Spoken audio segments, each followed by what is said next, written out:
A wealthy teen desecrates a veteran's grave, laughing as if it meant nothing. But what he didn't know was that the man buried there had once saved an entire platoon, and those soldiers were still very much alive. When the video goes viral, the town of Fairbridge doesn't respond with rage, it responds with silence. A silence that grows heavier as one by one, uniformed strangers arrive. What happens next isn't about revenge, it's about memory, honor, and the burden of facing what you tried to laugh away. This story doesn't end with a sentence, it ends with a flag, and it begins with a grave. Before we continue with this story, make sure to subscribe to the channel, as we have a special story that'll be released soon. The morning mist hadn't yet lifted from the hills when Henry Dobbs unlocked the iron gate to Fairbridge Veterans Cemetery. At 72, his knees weren't what they used to be, but he still made the rounds every morning, rain, snow, or sun. He never liked calling it a job. It was a promise he'd made to his brother, who'd been laid to rest in Section C 20 years earlier. Every stone, every flower, every flag placed in the soil, he treated them like they mattered, because they did. The gravel crunched beneath his boots as he walked the outer path, tugging the canvas of his jacket tighter against the chill. Morning fog curled between the rows of headstones, giving the place a kind of sacred stillness. He carried his old green thermos in one hand, and in the other, a clipboard with the day's inspection checklist. There were usually a few small things, wind-blown wreaths, a sun-bleached ribbon, or sometimes a flag knocked over by a curious deer. But this morning, he stopped cold dot about halfway down the western slope. In the row beneath the twin oak trees, something looked wrong. It wasn't immediately obvious, nothing smashed or broken from afar, but Henry knew the lines too well. The grave of Staff Sergeant Aaron Miles had always stood straight, perfectly centered. The surrounding turf looked uneven, disturbed. The American flag that had once been planted just beside the stone was gone. As he moved closer, his gut began to tighten. The headstone itself had been smeared. A thick black scrawl ran across the polished granite, letters barely legible in the morning dew. It wasn't paint, it looked like soot or oil, something deliberately meant to stain. Miles's name, the lines jagged and angry. Just below it, someone had kicked the base of the stone hard enough to crack the corner. Henry knelt, his bad knee screaming in protest, and ran his hand over the damage. Bits of shattered glass crunched beneath his palm. A small bottle, probably liquor, lay in the grass, shattered where it had been thrown. It wasn't an accident. Someone had done this on purpose. Stood slowly, rubbing his fingers against his pants to rid them of the soot. His breath hung in the cold air. For a long time, he just stood there, his eyes scanning the surrounding rows. The insult had been personal. Aaron Miles had been buried there 6 years ago, after an IED in Helmand Province took his life during his 3rd deployment. The funeral had brought out nearly the entire town. Henry remembered it well. The rows of flags, the slow march, the motherless son holding tightly to Sarah Miles's hand. Henry remembered the widow's eyes, how they never once blinked during the taps, as if she was determined to carry the whole ceremony in silence. He pulled out his phone and snapped a picture of the vandalism, his fingers trembling slightly, not with fear, but something closer to shame. Not for himself, but for whatever kind of person could look at this place, at that name, and decide it didn't matter. The police would have to be called, so would Sarah. But he hesitated before making either call. There was something intimate about being the one to find it, something that demanded more than just protocol. He bent again, this time pulling out the small nylon brush from his back pocket, and gently began sweeping the grime from the name Aaron Miles. It was still there, carved deep into the stone, unmoved by insult. Behind him, the cemetery gate creaked. In the wind, the flag at the entrance remained at half-staff from a recent ceremony. Henry stared down the hill and felt something rise in his chest. Not rage, something older, something that knew what it meant to keep vigil, even when the rest of the world had forgotten how. He looked again at the words scrawled across the stone. One word, but it would not be the last word. The name hadn't faded. Even with the black soot smeared across the polished surface, even with the crack spidering from the corner where a boot had struck, the name still held. Staff Sergeant Aaron Michael Miles, beneath it, etched in uniform, lettering the phrase, United States Marine Corps, Bronze Star, Operation Enduring Freedom. And below that, a line requested by his widow and carved by the same man who'd etched hundreds of names across the western half of the state. Kept his promise, that line had always stirred something in those who read it. Not everyone knew what it meant. Some assumed it referred to his military duty. Others guessed it was a personal vow to family. But for the people who truly knew Aaron Miles, the phrase carried more weight than a whole speech could offer. Aaron had grown up in Fairbridge. His parents were teachers. He mowed lawns as a teenager, worked weekends at the hardware store, and played defensive end on the high school football team, not because he loved the game, but because the coach had no one else built like a brick wall. He was the kind of kid who didn't talk much in class, but who always held the door for others without being asked. The kind who walked a freshman home after she got sick at a party and never said a word about it. He enlisted the summer after graduation. No big send-off, no drama. He told his parents he felt like it was time to be useful. His mother cried. His father offered a quiet handshake, and then he was gone. 12 years later, Aaron came home inside a flag-draped coffin, met at the airstrip by a silent honor guard and a crowd that stretched back to the road. The ceremony had been one of the largest the town had ever seen. Veterans stood in rows with medals pinned to jackets that no longer fit. Children clutched small flags. Local businesses closed for the afternoon. At the front of it all stood Sarah. Miles, her hand resting on the casket like it was a heartbeat she was trying to memorize. Aaron had earned the Bronze Star during his second tour in Helmand Province. His squad was pinned down after an ambush. Instead of retreating, Aaron exposed himself to enemy fire to drag 3 wounded Marines to safety. The report said he held position for over 20 minutes before reinforcements arrived. The third man he pulled from the dirt, Corporal Jace Ramirez, would later say Aaron didn't just save his life, he gave him a second one.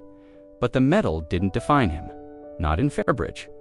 What defined Aaron was what he did when he wasn't. In uniform, how he wrote letters to his high school history teacher, thanking her for making him read about Iwo Jima. How he sent toys home from Kandahar for the children of his platoon mates. How he always came home and made time to sit with his aging neighbor, Mr. Penner, just to talk baseball. Sarah had chosen the cemetery plot herself. She wanted Aaron near the western oaks, where the wind carried the sound of rustling leaves, even on quiet days. She said he would have liked the view overlooking the valley, just past the fence where the hills rolled out into open sky. When Henry Dobbs reported the vandalism to the Fairbridge Sheriff's Department, he didn't give them the full story, he gave them the facts, the damage, the time he found it. The evidence he'd collected: glass fragments, a smudged footprint, the half-burned rag. But what he couldn't convey was the insult. It wasn't just a name defaced, it was a legacy that someone had decided to stomp on for sport. As word began to spread, the townspeople took quiet notice. A gas station attendant, whose cousin served with Aaron, placed a bouquet of fresh daisies by the grave before heading in for the night shift. A former Marine, now retired and mostly unseen around town, appeared at the cemetery the next morning. In full dress blues, standing motionless at the edge of the damaged plot. No one organized it. No one had to. The damage had been done to a man who once risked everything for strangers. And the people of Fairbridge understood what that meant. The name on the headstone would be repaired. But something deeper had been scratched open, and it wouldn't stay quiet for long. The camera was small, no bigger than a deck of cards, and bolted discreetly beneath the limb of the eastern pine tree. Henry had installed it 2 years ago, after catching a group of teens sneaking beers behind the columbarium wall. He didn't like the idea of surveillance in a place meant for peace, but after a few incidents with broken lights and missing flags, he gave in. Still, he never expected the footage to matter. Until now, inside the caretaker's shed, the old laptop whirred to life. It took time. The thing was slow and temperamental, but eventually the screen flickered, and Henry queued up the overnight feed. The date was right. Saturday, the timestamp just past 11:47 p.m. The cemetery had long been locked by then. He leaned in as the feed began to play. The scene was bathed in cold greenish tones from the infrared lens. The wind stirred the trees. A moth danced across the screen. For several minutes, there was nothing. Then, a pair of headlights. The car pulled up just past the perimeter fence, stopping on the gravel road that curved behind the maintenance lot. The camera couldn't see the license plate directly, but the shape was unmistakable. A long, low coupe with flared fenders and foreign design, something expensive. A moment later, the driver's side door opened, and a figure emerged tall, slim, hoodie pulled over his head. Henry paused the footage and rewound slightly. He leaned closer, adjusting the brightness. The gate was loose, careless, no sense of caution, no hesitation. Whoever it was, they didn't think they were doing anything wrong, or didn't care if they were. He let the footage continue. The figure ducked beneath the edge of the fence, slipping through the gap in the corner where the gate met the slope.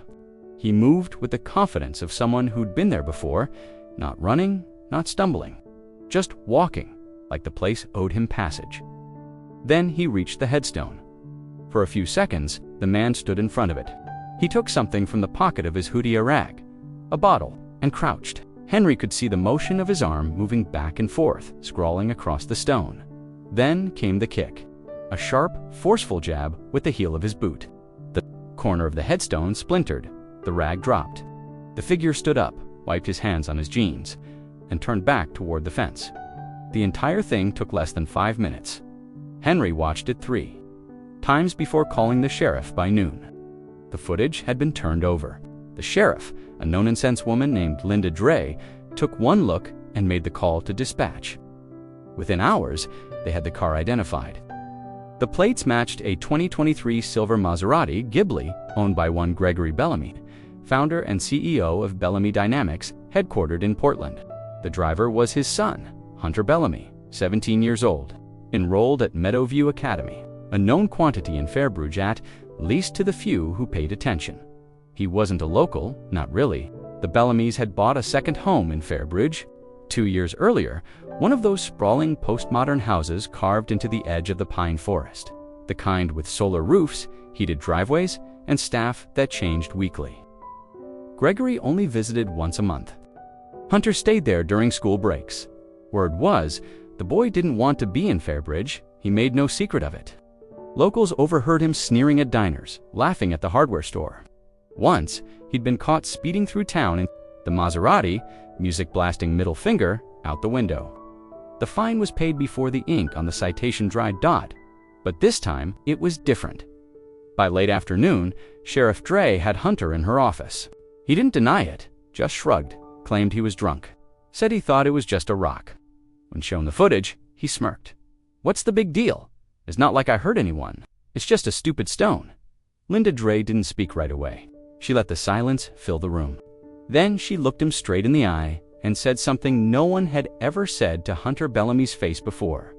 "You're wrong, and you're not going to walk away from this." The file was logged. Charges were prepared. But what Linda didn't know, and what no one could yet predict, was that the man buried beneath that headstone hadn't just served with honor. He had brothers who were about to find out. By the time the sheriff's office released the name, most people in Fairbridge already knew. It had spread the way things do in small towns, not by press release or headline, but by breath, by glance, by the way someone's voice dropped just enough to let you know the news mattered. Hunter Bellamy, the name carried a different weight depending on who you asked.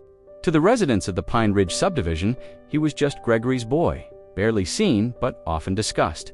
To the shopkeepers in town, he was the sullen teenager who didn't say thank you, who once knocked over a rack of postcards and never looked back. And to the police department, he was a line item on more than one report, each ending in a dead-end note. No further action parent assumed financial responsibility. Hunter was 17, tall, lean, and sharp in the way. Some rich kids are not from wisdom, but from knowing how far money stretches. He wore designer clothes, even when hiking, had a carbon fiber bike he never used, and treated adults with the kind of careless sarcasm that didn't quite rise to the level of open hostility. People in town tried to avoid him. He seemed to prefer it that way. His father, Gregory Bellamy, was another story entirely. Founder and CEO of Bellamy Dynamics, a tech conglomerate headquartered in Portland, with its fingers in everything from military-grade software to smart home appliances, Gregory had built a reputation as a visionary. National media called him brilliant. Local people just called him rich. He had bought the Fairbridge property 3 years ago during a period of executive burnout, claiming he needed a slower environment to clear his mind. The property itself had been a local landmark, one sane old horse farm with sprawling pastures and 100-year-old oak trees. Bellamy bulldozed the oaks and built a concrete and glass compound with gated security and motion sensor lighting that kept the night sky lit like a prison yard. He visited rarely. When he did, he came in a car service, stayed no more than a weekend, and left before Monday. Hunter, on the other hand, was often dropped there like luggage. When school let out, or when his father's travel schedule grew too demanding, the boy was relocated to Fairbridge and left in the care of private tutors and household staff that rotated every few months. Sheriff Linda Dray had dealt with him before. There had been complaints noise from late-night parties, reckless driving down rural roads, a minor incident involving a pellet gun and a neighbor's mailbox. Nothing that stuck. Hunter has been counseled. We trust this resolves the matter. He had deliberately kicked the grave of a fallen Moran and worse, laughed about it afterward. Sheriff Dray sat in her office, watching the playback on her department's aging monitor, feeling a familiar tension in her shoulders. She knew what was coming. The phone call, the pressure, the polite inquiries from lawyers and PR managers asking for context, hoping to reframe what was plainly visible. What she hadn't expected was how angry she felt, not just at the act itself, but at the ease with which the boy had done it. The way he looked into the camera afterward, not with fear, but with the bored expression of someone who expected to be let off the hook. She picked up the phone and called Sarah Miles. It was not a conversation she wanted to have, but it was one she refused to let someone else handle. Sarah answered on the second ring, her voice steady but quiet. Linda explained what they had discovered. She didn't describe the footage. She didn't need to. There was a long pause. Then Sarah asked simply, "Does he understand what he's done?" Linda hesitated. "I don't think he does." Another pause. "Then maybe it's time he learns." Outside the sheriff's office, a local reporter from the Fairbridge Sentinel waited for comment. By nightfall, the paper's website would run the headline: Bellamy's son identified in Veterans Cemetery vandalism. But what the town didn't know, what Hunter didn't know, was that the name Aaron Miles wasn't just carved into stone, it was remembered, and those who remembered were already on their way. It started with whispers barely audible at first, passed between neighbors at the post office, and murmured across counters at the bakery. By the time the noon church bells rang on Wednesday, the entire town of Fairbridge knew what had happened. It wasn't just the act of vandalism, it was who did it, and whose grave it was at the Texaco station. An old veteran named Pete Sutherland shook his head silently as he topped off his truck, his lips pressed into a thin line. He hadn't spoken to Aaron Miles in over a decade, but he remembered the boy, clearly polite, square-shouldered, the kind of kid who didn't talk much but always carried his weight. When the local paper confirmed that it was Hunter Bellamy who had defaced Aaron's grave, Pete didn't say anything. He just drove straight to the cemetery with a can of paint thinner and a rag in his back seat. By sundown, Pete wasn't alone. 2 more veterans had shown up, both retired, both long since faded into the rhythm of civilian life. One had served in Iraq, the other in Bosnia. They didn't speak much, but there was a shared understanding between them, a wordless agreement that some things didn't require debate. Someone brought a folding chair. Another set down a fresh bouquet of flags, the kind that flutter in the wind like quiet reminders. A few even stood watch through the night, not because they were asked, but because it felt necessary by Thursday morning. The parking lot outside the sheriff's office was busier than anyone could recall. Not with protests, signs, or shouting just presence, veterans in jeans and boots. Mothers holding photos, older residents with canes, even a few high school students who had remembered Aaron's funeral and wanted to stand near the people who remembered him too. They waited quietly, asking for answers that no one had yet provided. Inside, Sheriff Linda Dray sat at her desk, fielding phone calls from all sides. Some came from state officials, some from the press, a few from attorneys representing the Bellamy family asking, always politely, whether the matter might be resolved quietly. But it was the calls from within town that struck her the hardest, a retired Marine Corps captain asking if this was being prosecuted federally. A Gold Star mother asking if her own son's grave might now be at risk. A former medic who said he couldn't sleep knowing that this was being treated like a teenage prank. There was pressure building, and not the kind that could be released. With a press statement at the edge of town, Sarah Miles received visitors she hadn't seen in years. One by one, they came. Men who had served with Aaron, women who had trained beside him. Some in uniform, most not. They came carrying stories.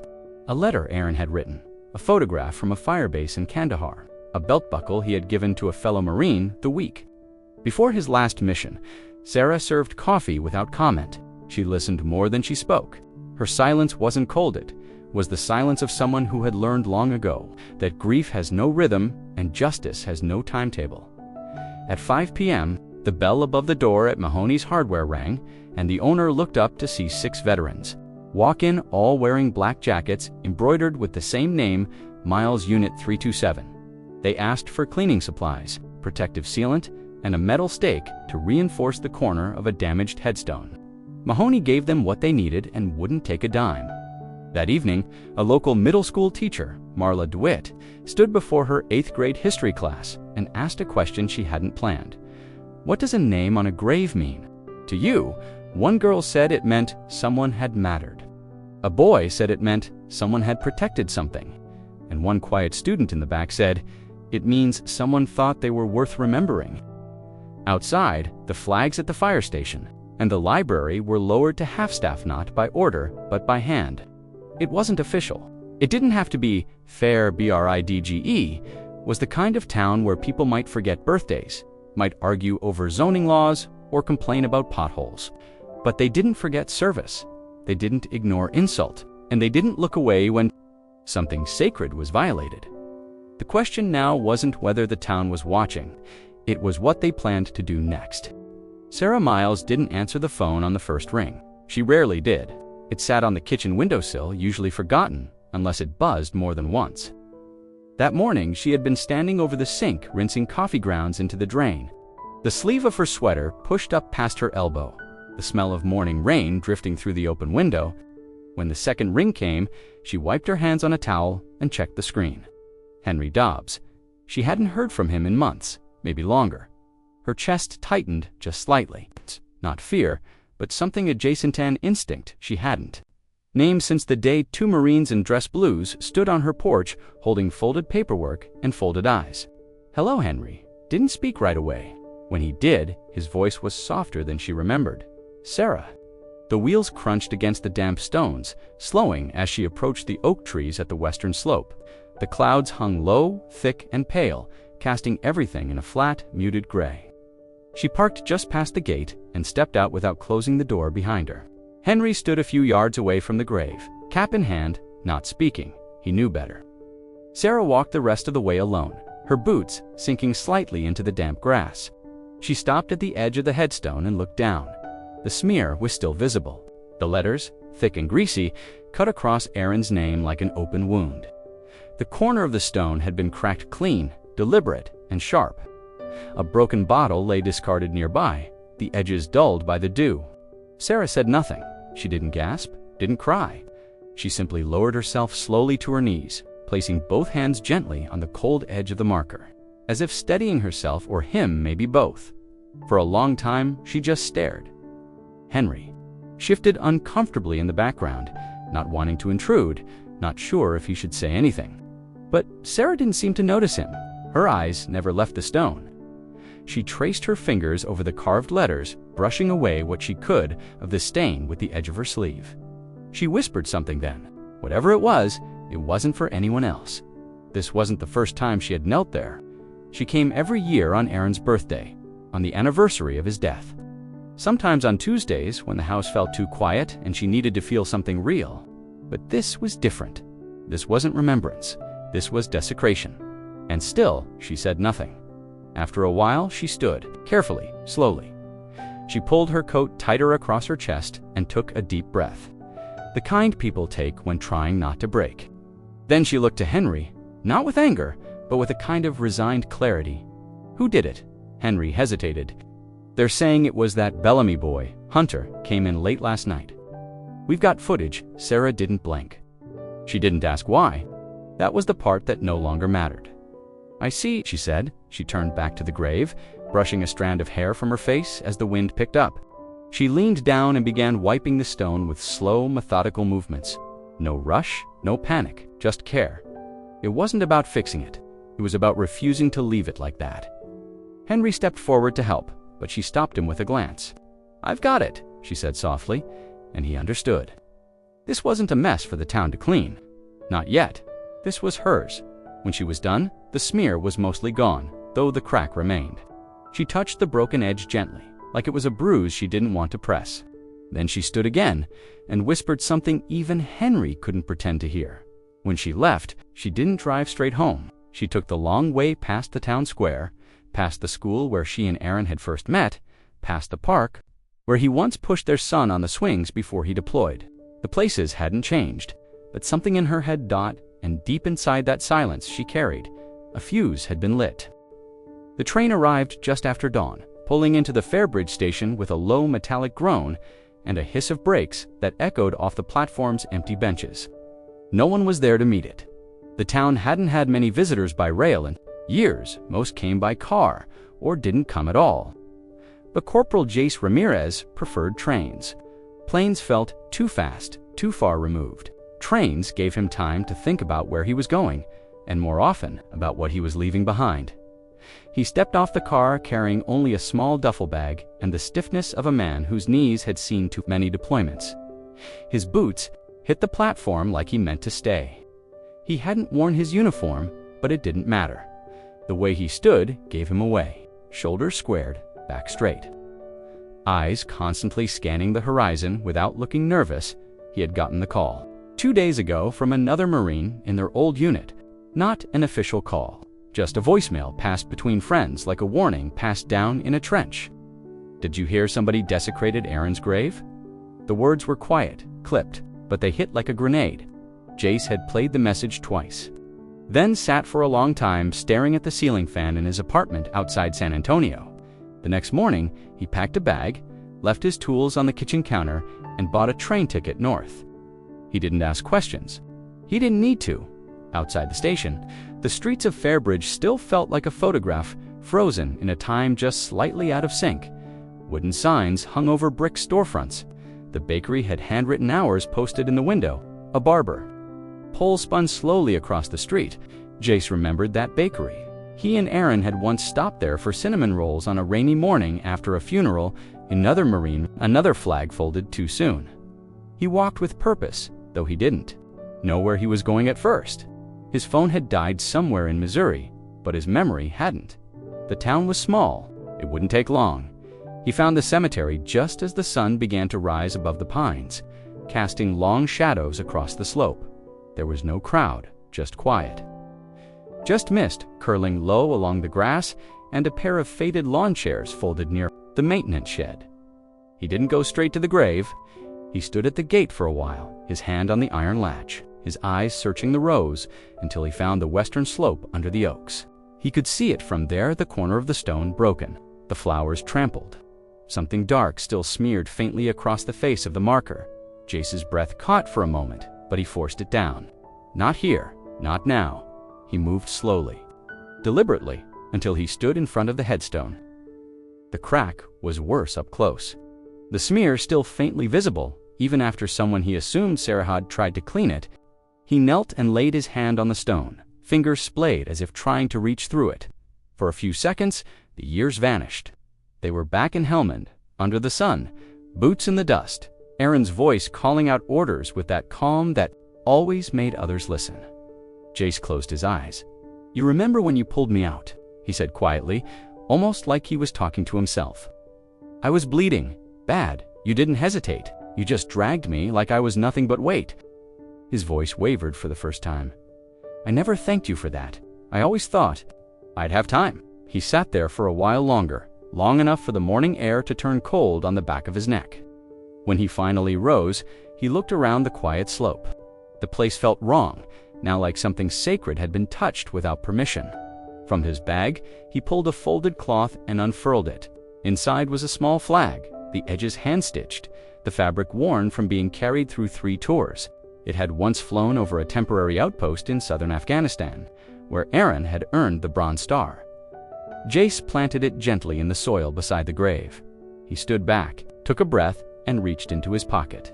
He dialed a number he hadn't called in years. "Yeah," he said when it picked up. "It's Ramirez. I'm in Fairbridge. Someone messed up Miles's grave. I think you need to see this." Then he hung up. More were coming. He could feel it. And this time, no one would walk away untouched.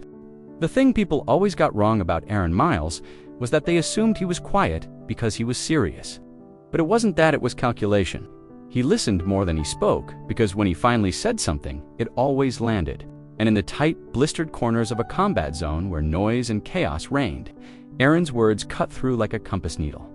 JACE, Ramirez sat under the oak tree near the grave, watching as the fog lifted from the cemetery grass. The birds had started singing again, a morning rhythm, steady and indifferent. He leaned back against the rough bark, letting the memories rise without forcing them. They came slow, steady like old film reels, grainy and gold around the edges. It was the Chow Tent, 1st Helmand Province, June 2011. Everyone was cranky because the supply convoy had been late, and the powdered eggs were somehow even worse than usual. Tempers were high. One of the younger guys, Branson, had thrown his tray across the tent, fed up with weeks of sand, sleep deprivation, and food that tasted like cardboard soaked in diesel. Aaron had walked over calm, as always, picked up the tray, and sat down across from Branson without a word. He just started eating the eggs, not saying anything, not judging, just chewing. Slow and deliberate eyes locked on the kid like it was a challenge. Half the squad watched in stunned silence.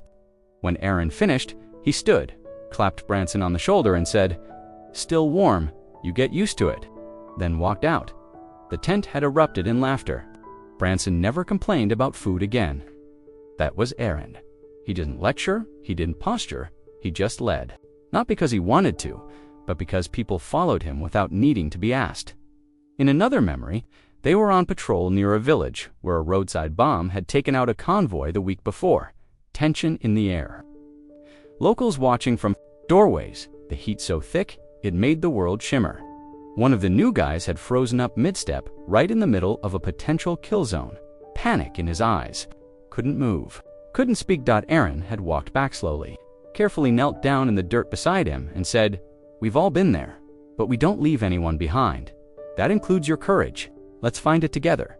It had worked. It always did. Jace rubbed the back of his neck, remembering how Aaron had been the one to teach him how to breathe before a firefight, how to focus on the rise and fall of the chest, not to make the fear go away, but to ride it like a current. He had taught them to be sharp, yes, but also human.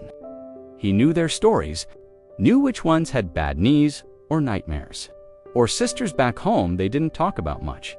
He was the one who passed out candy to Afghan kids from his cargo pocket, the one who wrote letters for wounded Marines who couldn't hold a pen, the one who always took the first watch because someone's got to enjoy the sunrise.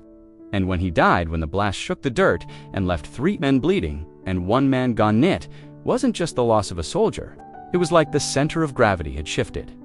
They didn't say it out loud, but everyone in that unit knew they'd made it home because Aaron had stayed just a little longer, stood just a little closer, moved just a little faster when it mattered. Looked over at the headstone, the repaired flag, the place where someone's careless foot had kicked through years of memory.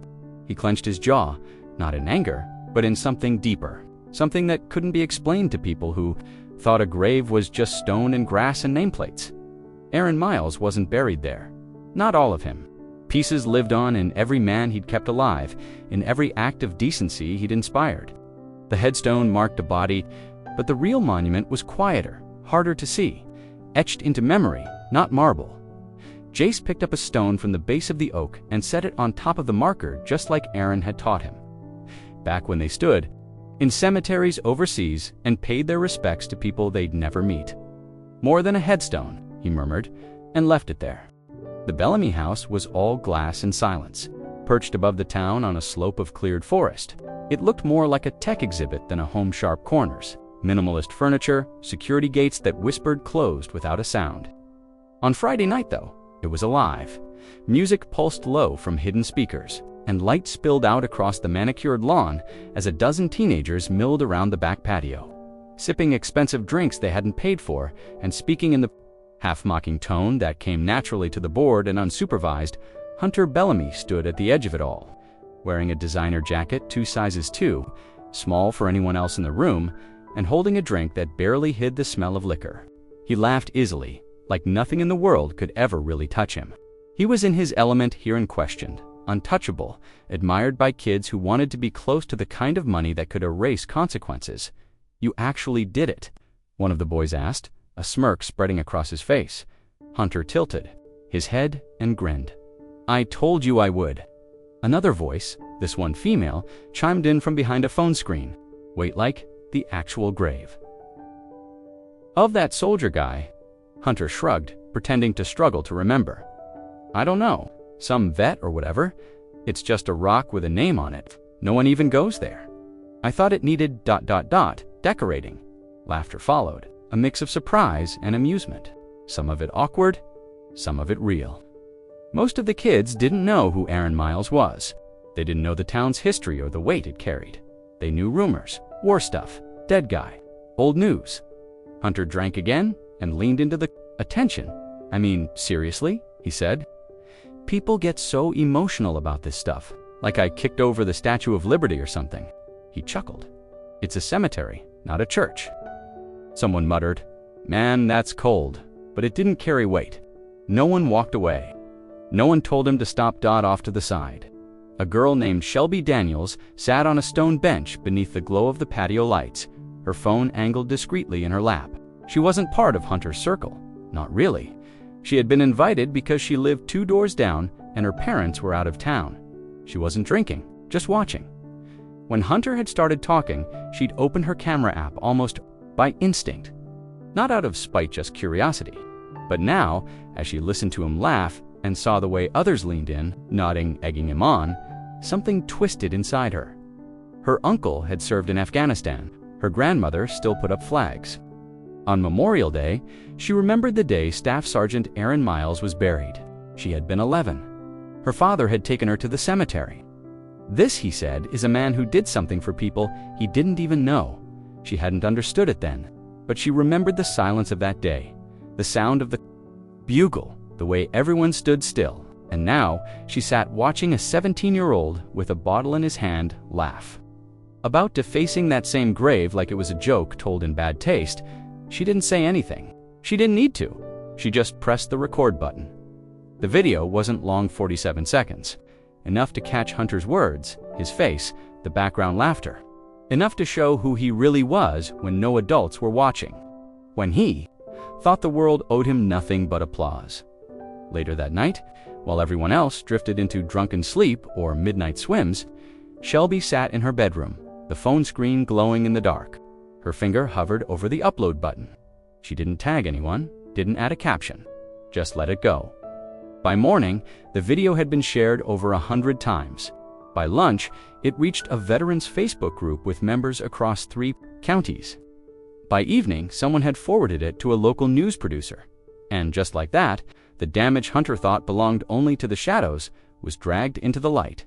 His laugh was still echoing, but now people were listening. The video began, like most things do these days, quietly, no headline, no warning. Just a short clip uploaded to a nearly anonymous account with no commentary. A shaky view of a party patio, teens clustered around patio heaters, drinks in hand, and at the center, Hunter Bellamy, smirking with casual cruelty. It took less than 2 hours for it to find its way into the hands of the wrong person or the right one, depending on who you asked. A retired Marine named Douglas Finn saw it first. He was scrolling late into the night in a veteran's message board, just another sleepless bout of insomnia. At first, he thought it was another tasteless meme. Then he heard the name, just a rock with a name on it, and something in his chest coiled. He played it again, slower this time, the boy's face clear, the words unmistakable, the laughter unmistakably real. Finn didn't comment, he just downloaded the clip, added the caption, "This kid defaced a Marine's grave in Oregon," then laughed about it, remember the name Hunter Bellamy, and posted it into 3 veteran Facebook groups to military forums, and 1 subreddit known for its loyalty to fallen service members. By sunrise, the video had over 10,000 views. By noon, it had 300,000. Fairbridge woke up to a storm. At Gracie's diner, someone pulled it up on a cracked iPad and played it over coffee. 2 tables over, a man pushed back his chair, stood in silence, and walked out. At the post office, an Army vet named Marion Ellis started printing the boy's face, taping up flyers with the words, "Do you know him?"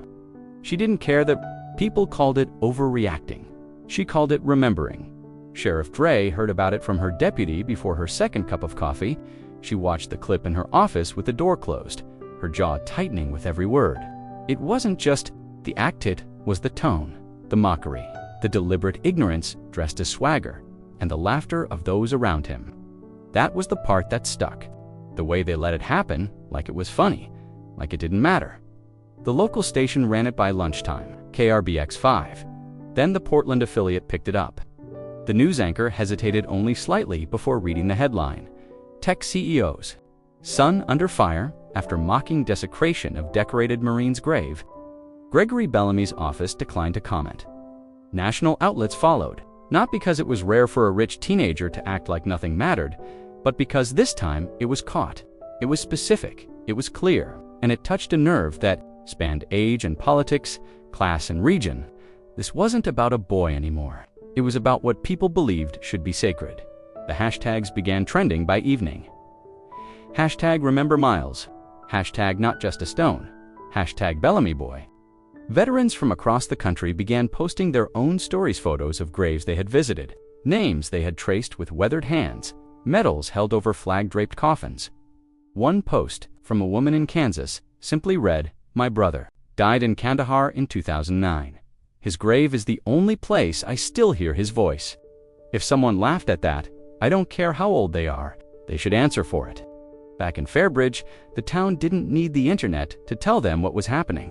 They saw the way out-of-town cars started pulling into the cemetery lot.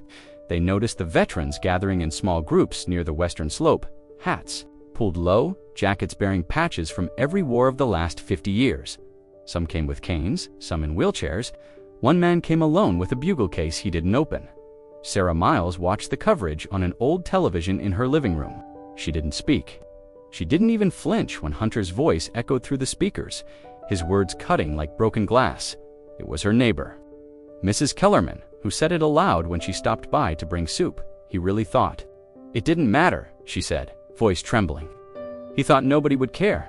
Sarah looked at her, eyes tired but unwavering. "He was wrong," she said. "They're coming." It started with Ramirez. Then came Sergeant Alina Wiles from North Carolina, who hadn't set foot in Oregon since the funeral 6 years ago. She booked the ticket before her boss finished reading the news aloud in the break room. She didn't. "Ask for time off," she told them. "Something's happened. I need to go." By the time she landed in Portland and rented a car, 3 others had already arrived. No one coordinated it, no one planned. The news moved on. Currents invisible to most people, but known intimately to those who had served together. It only took a headline, a video, a flash of a name, and something lit inside the marrow of every man and woman. Who had shared a dirt floor or a supply tent with Aaron Miles Fairbridge had never seen anything like it. The streets were quiet, but there were new faces at the diner, unfamiliar boots on the pavement near the cemetery. Rental cars with out-of-state plates lined the roads near Elm Street. Strangers nodded to each other with eyes that searched for recognition before saying, a word by Friday, 11 had come. They weren't all in uniform. In fact, most weren't. But they all wore something that said, "Enough," an old unit patch on a sleeve, a black bracelet with a name etched into metal, a ring that hadn't come off since Afghanistan. They looked like civilians too, but to each other, they were immediately known. Jace Ramirez stood at the entrance to the cemetery around midday, watching as the next car pulled up. Alina stepped out, her jacket pulled tight around her ribs, eyes already on the marker down the hill. "You see it yet?" she asked. "Yeah," Jace said. "It's worse up close." She nodded once. Still him, though, under it all. They didn't say much more. They walked the path down the western slope together, their steps quiet but unhurried. Others followed Ladder Corporal Dustin Hall from Arizona, limping but steady. Lieutenant Grace Tanaka, now in the reserves, who drove 3 days straight from Colorado and parked her car outside the local VFW, where she hadn't been a member but was welcomed like family. The VFW opened its doors without hesitation. Cots were brought down from storage. Coffee brewed round the clock. Names were added to the whiteboard on the wall, with unit numbers scrawled beside them. None of it official, just hands, remembering Dot inside the lodge. They shared updates. Who'd gotten married, who'd gotten out, who hadn't made it past the second tour. But more than that, they remembered Aaron, not just the last day, not just the flag-draped casket. They remembered his jokes, his terrible aim with a basketball, the way he always carried extra candy in his pack because the local kids called him Sergeant Sweet. They passed around the photo, the one from 2011, Helmand Province. Dust in the air, 12 of them standing in a crooked line, Aaron in the center, arms crossed, grinning like he'd just gotten away with something. When the photo reached Alina, her hand trembled. She didn't say anything, just traced her thumb across his face. By evening, they took turns visiting the grave. Not all at once, they weren't there to make a show of it. They went in small groups or alone, each one standing before the stone, like they were waiting to hear him speak. And some of them did speak, in voices too low for anyone else to hear, at the far end of the cemetery. A local man paused, mowing the grass, when he saw them, these scattered, quiet figures arriving one by one like ghosts returning to something they had left unfinished. He didn't interrupt, just turned off the engine and took off his cap. Back in town, someone noticed that flags were going up in front yards again. Not the big, ceremonial kind. Small ones, quiet, folded from drawers, mounted on porches, tucked into windows, like people had remembered something they forgot they knew. At Sarah Miles's house, the porch light stayed on. Not because she expected visitors, but because they were already coming that night. The air in Fairbridge carried a different kind of weight. Not grief, not anger, something older than both. Resolve. The air at Whitmore Academy was different that Monday morning. The school, with its ivy-covered walls and polished brass doorknobs, prided itself on decorum. Students in pressed uniforms walked carefully down marbled hallways where even laughter had an echo of restraint. It was a place where scandal rarely slipped past the gate sand. If it did, it was buried beneath layers of influence and discretion. But this wasn't going away. By the time first period began, most students had seen the video. Some had received it in texts from friends outside the school. Others found it on social media, but the image had already settled in the smirking face of Hunter Bellamy, drink in hand, dismissing a Marine's grave as just a rock. His words, caught so clearly on tape, spread faster than the school's administration could contain them. Hunter arrived late. His car, a sleek imported model, pulled into the parking lot at 8:17, its engine humming with indifference. He wore sunglasses, headphones slung around his neck, and a posture that tried to suggest he didn't care. But his jaw was tight. His eyes scanned the lot quickly, noting who looked away and who didn't look at all. Inside, whispers followed him like smoke. In the corridors, at lockers, in classrooms where teachers avoided eye contact and pretended not to notice the way students leaned into each other and murmured, it wasn't just gossip, it was a shift. Hunter's usual circle, those who orbited him for parties, cars, connections, now stood a little farther apart. A few of them had deleted old photos. One had unfollowed him completely. Even the girls who once laughed loudest at his jokes now tucked their hair behind their ears and turned away when he entered a room. During third period literature, Mr. Winslow paused halfway through a discussion of moral ambiguity in the Crucible. He looked up, his hands still resting on a passage from the text. "I want to take a moment," he said, his voice calm but heavy, to acknowledge something difficult. The class grew still. Some of you have likely seen a video over the weekend. It involves a student from this school. I'm not here to lecture or accuse, but I do want to remind you of something. History is not only studied in books, it's made by what we do and what we allow. He looked at Hunter, not with anger, but with something colder disappointment. You are not required to respond, but you are required to reflect. No one spoke, not even Hunter. After class, in the hallway lined with glass cases of debate, trophies, and alumni portraits, a student named David Chang stood waiting. He was quiet, not confrontational, known more for his math competitions than anything else, but his grandfather had been buried at Arlington, and he couldn't let it go. As Hunter approached, David stepped forward. My uncle, he said, steady but soft, was a Marine. Killed by an IED, he was 23. Hunter didn't respond. David continued, we visited his grave every year until my grandmother couldn't walk anymore. She still talks to it, says she can hear him. The hallway was silent. David's voice didn't rise. It didn't need to. You laughed at someone like that. You laughed, and we all saw it. Just so you know, we won't forget that. Then he walked away. By lunch, 2 teachers had excused themselves early. One had tears in her eyes. A history instructor who'd served in the Navy during Desert Storm skipped his afternoon class entirely. A substitute took over without explanation. That evening, the school's headmaster sent out an email to parents, full of language like deep regret and ongoing review. But among the students, no one needed clarification. They had already judged, not with cruelty, but with clarity. Hunter walked out of school that day, slower than usual, his car key dangling from fingers that no longer felt steady. The whispers hadn't stopped. But worse than that, some people had stopped whispering at all. They simply looked at him and turned away. Gregory Bellamy was not a man used to hearing the word no. In the world of Silicon Valley acquisitions and global patents, he'd built his empire on disruption and dominance. He wasn't just rich, he was connected. When something got in his way, he bought it, buried it, or buried whoever tried to make it public. But this wasn't a hostile boardroom takeover.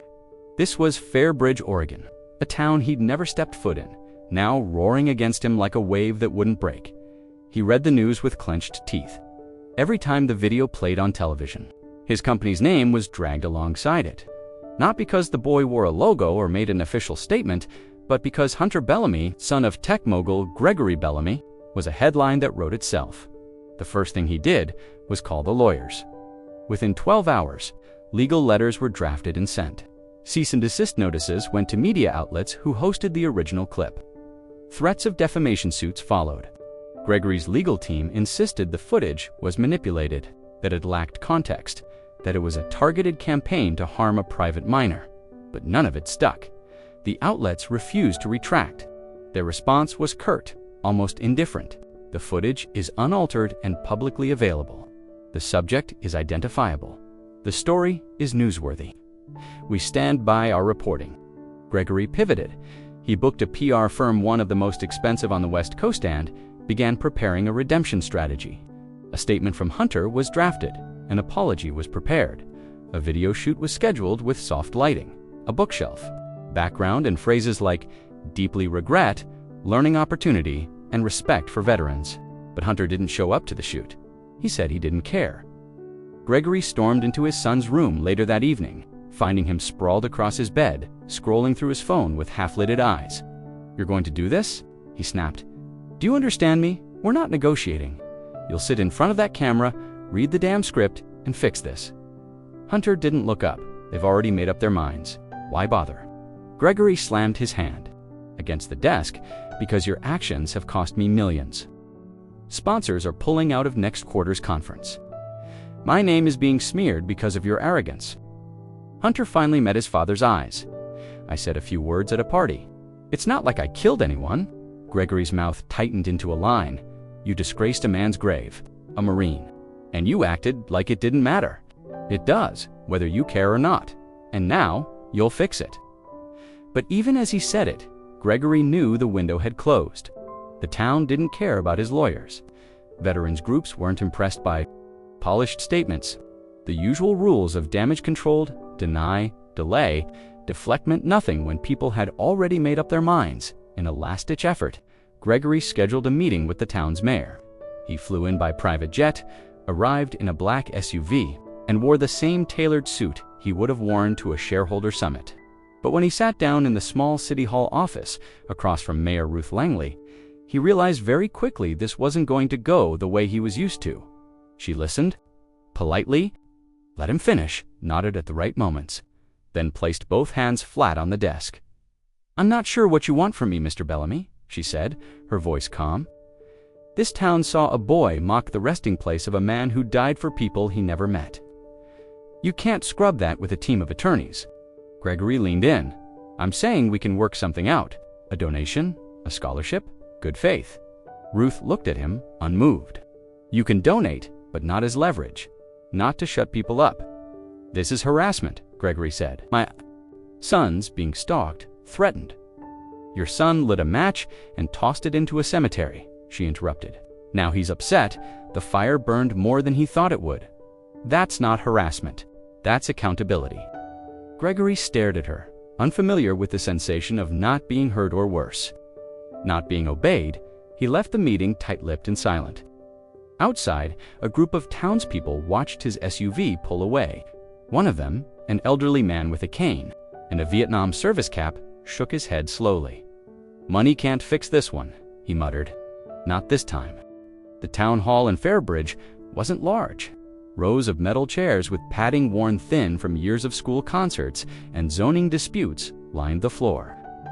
A small wooden podium stood under the spotlight, flanked by faded flags, the stars and stripes on one side, the state banner on the other.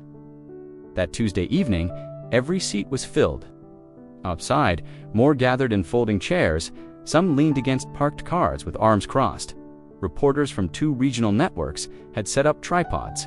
By the sidewalk, though neither dared disrupt the gathering with questions, this wasn't a media event. This was something older, quieter, heavier at the front of the room.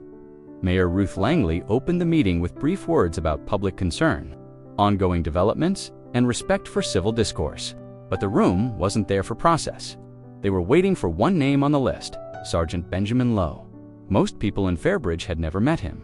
They'd seen the articles years ago. Local boy injured in Afghanistan, awarded the Bronze Star, lost both legs below the knee. After the war, he'd moved east, kept a low profile. But word spread that he was back, not for a visit, but because of what had happened to Aaron Miles's grave. He sat near the front, wheeled in by a fellow Marine. The room quieted further when he was called. Lowe took his time. He moved to the podium slowly, methodically, not with dramagist precision. The metal frame of his wheelchair made a soft click as it stopped. His hands rested flat on the podium. He didn't speak, not right away. He just stood in silence. It stretched longer than expected. 10 seconds, then 20, then a full minute. No one coughed. No one shifted. Even the children in the back, held in laps or leaning on parents' knees, stayed still. That silence became its own kind of sound, a pressure that built behind the eyes. Then Lowe looked up.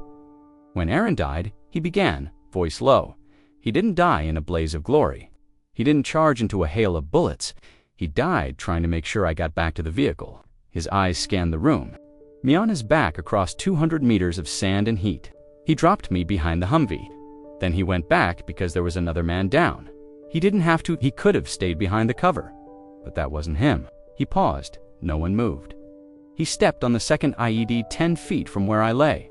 I saw it happen. I saw him go down. He inhaled sharply, then exhaled as if letting something old out. There's a stone in the ground with his name on it.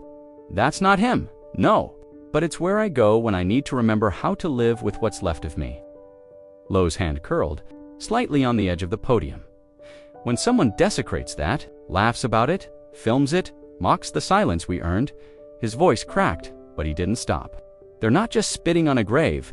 They're telling all of us that none of it mattered, that the blood, the screams, the nights we can't forget were just background noise to a rich boy's joke. He looked down, swallowed hard, then glanced back at the crowd. I don't want revenge. I don't need anyone hurt. But I want this town to understand this matters. We die once on the battlefield, but we can be forgotten 1,000 times after. Don't let him forget, Aaron. Don't let him forget what it cost. A long silence followed. Then a single clap. Then another. Then a wave of applause that didn't roar but held steady, long, and solemn. Not for performance, for acknowledgement. When Lowe turned his wheelchair away from the podium, several people stood in it, out of obligation, but instinct. Some had tears in their eyes. Others just bowed their heads. Outside, a reporter turned off her camera. No commentary could match what had just been said. The silence before his words still lingered in the air, and somehow, that said more than anything else. It began before sunrise, in the cold silence that always settled over the cemetery long before the first visitor arrived. The grass was still damp from the night air, and the morning mist hung low like a shroud. The gravel crunched softly as trucks and cars pulled in one after another without a single horn or greeting. They came without fanfare, no speeches, no announcements, just hands that remembered work, boots that knew how to stand still, and eyes that carried the weight of memory. Corporal Hall, who had been there since the first day, was the first to kneel. He opened a worn canvas bag and removed a hand brush, then began gently scrubbing the base of the vandalized headstone. The paint had mostly been removed in the initial cleanup, but there were still grooves, still faint discolorations that wouldn't yield to soap alone. Beside him, Alina Wiles removed wilted flowers and broken stone fragments from the plot's edge. Sweeping with a quiet rhythm, every movement felt ceremonial. They didn't talk. He knelt beside the grave and unfolded it slowly, pressing out the creases with his palms, before inserting the wooden staff carefully into the soil. The flag didn't wave much. In the still air it stood at attention. A younger veteran named Marcus, who had only served with Miles for one tour, brought something different, a tightly sealed jar containing dark, reddish soil. He opened it carefully, crouched, and scattered the contents gently across the top layer of the grave. "Helmand," he said softly, "where he saved me." It was a quiet tribute, not just to Aaron, but to the place where their bond had been forged. Someone brought a new stone border, another brought tools to fix the bent marker stand, and someone else, older and slower, handed out bottles of water and cracked a thermos of black coffee without saying a word. But not everything went smoothly. One of the volunteers, a man named Clark, whose graying hair peeked from under his Marine Corps cap, pushed a shovel too hard into the compact soil and snapped the handle in half. The sharp crack broke the silence. He held the broken shaft for a moment, his mouth tightening. Then he set it down slowly and sat on a folding chair. His breathing was shallow and his hands trembled. Jace walked over without a word, placed a hand on his shoulder, and left it there. Clark didn't speak, just nodded once and closed his eyes. The shovel wasn't replaced, not right away. They left it lying near the stone as a quiet mark of effort. Throughout the morning, townspeople began to arrive. First one or two, then clusters. Some brought small flags, others brought flowers. A few brought nothing but themselves and stood at a respectful distance, unsure if they should approach. They were never turned away. A woman in her 70s arrived with a bag of gardening tools and began replanting marigolds near the far corner.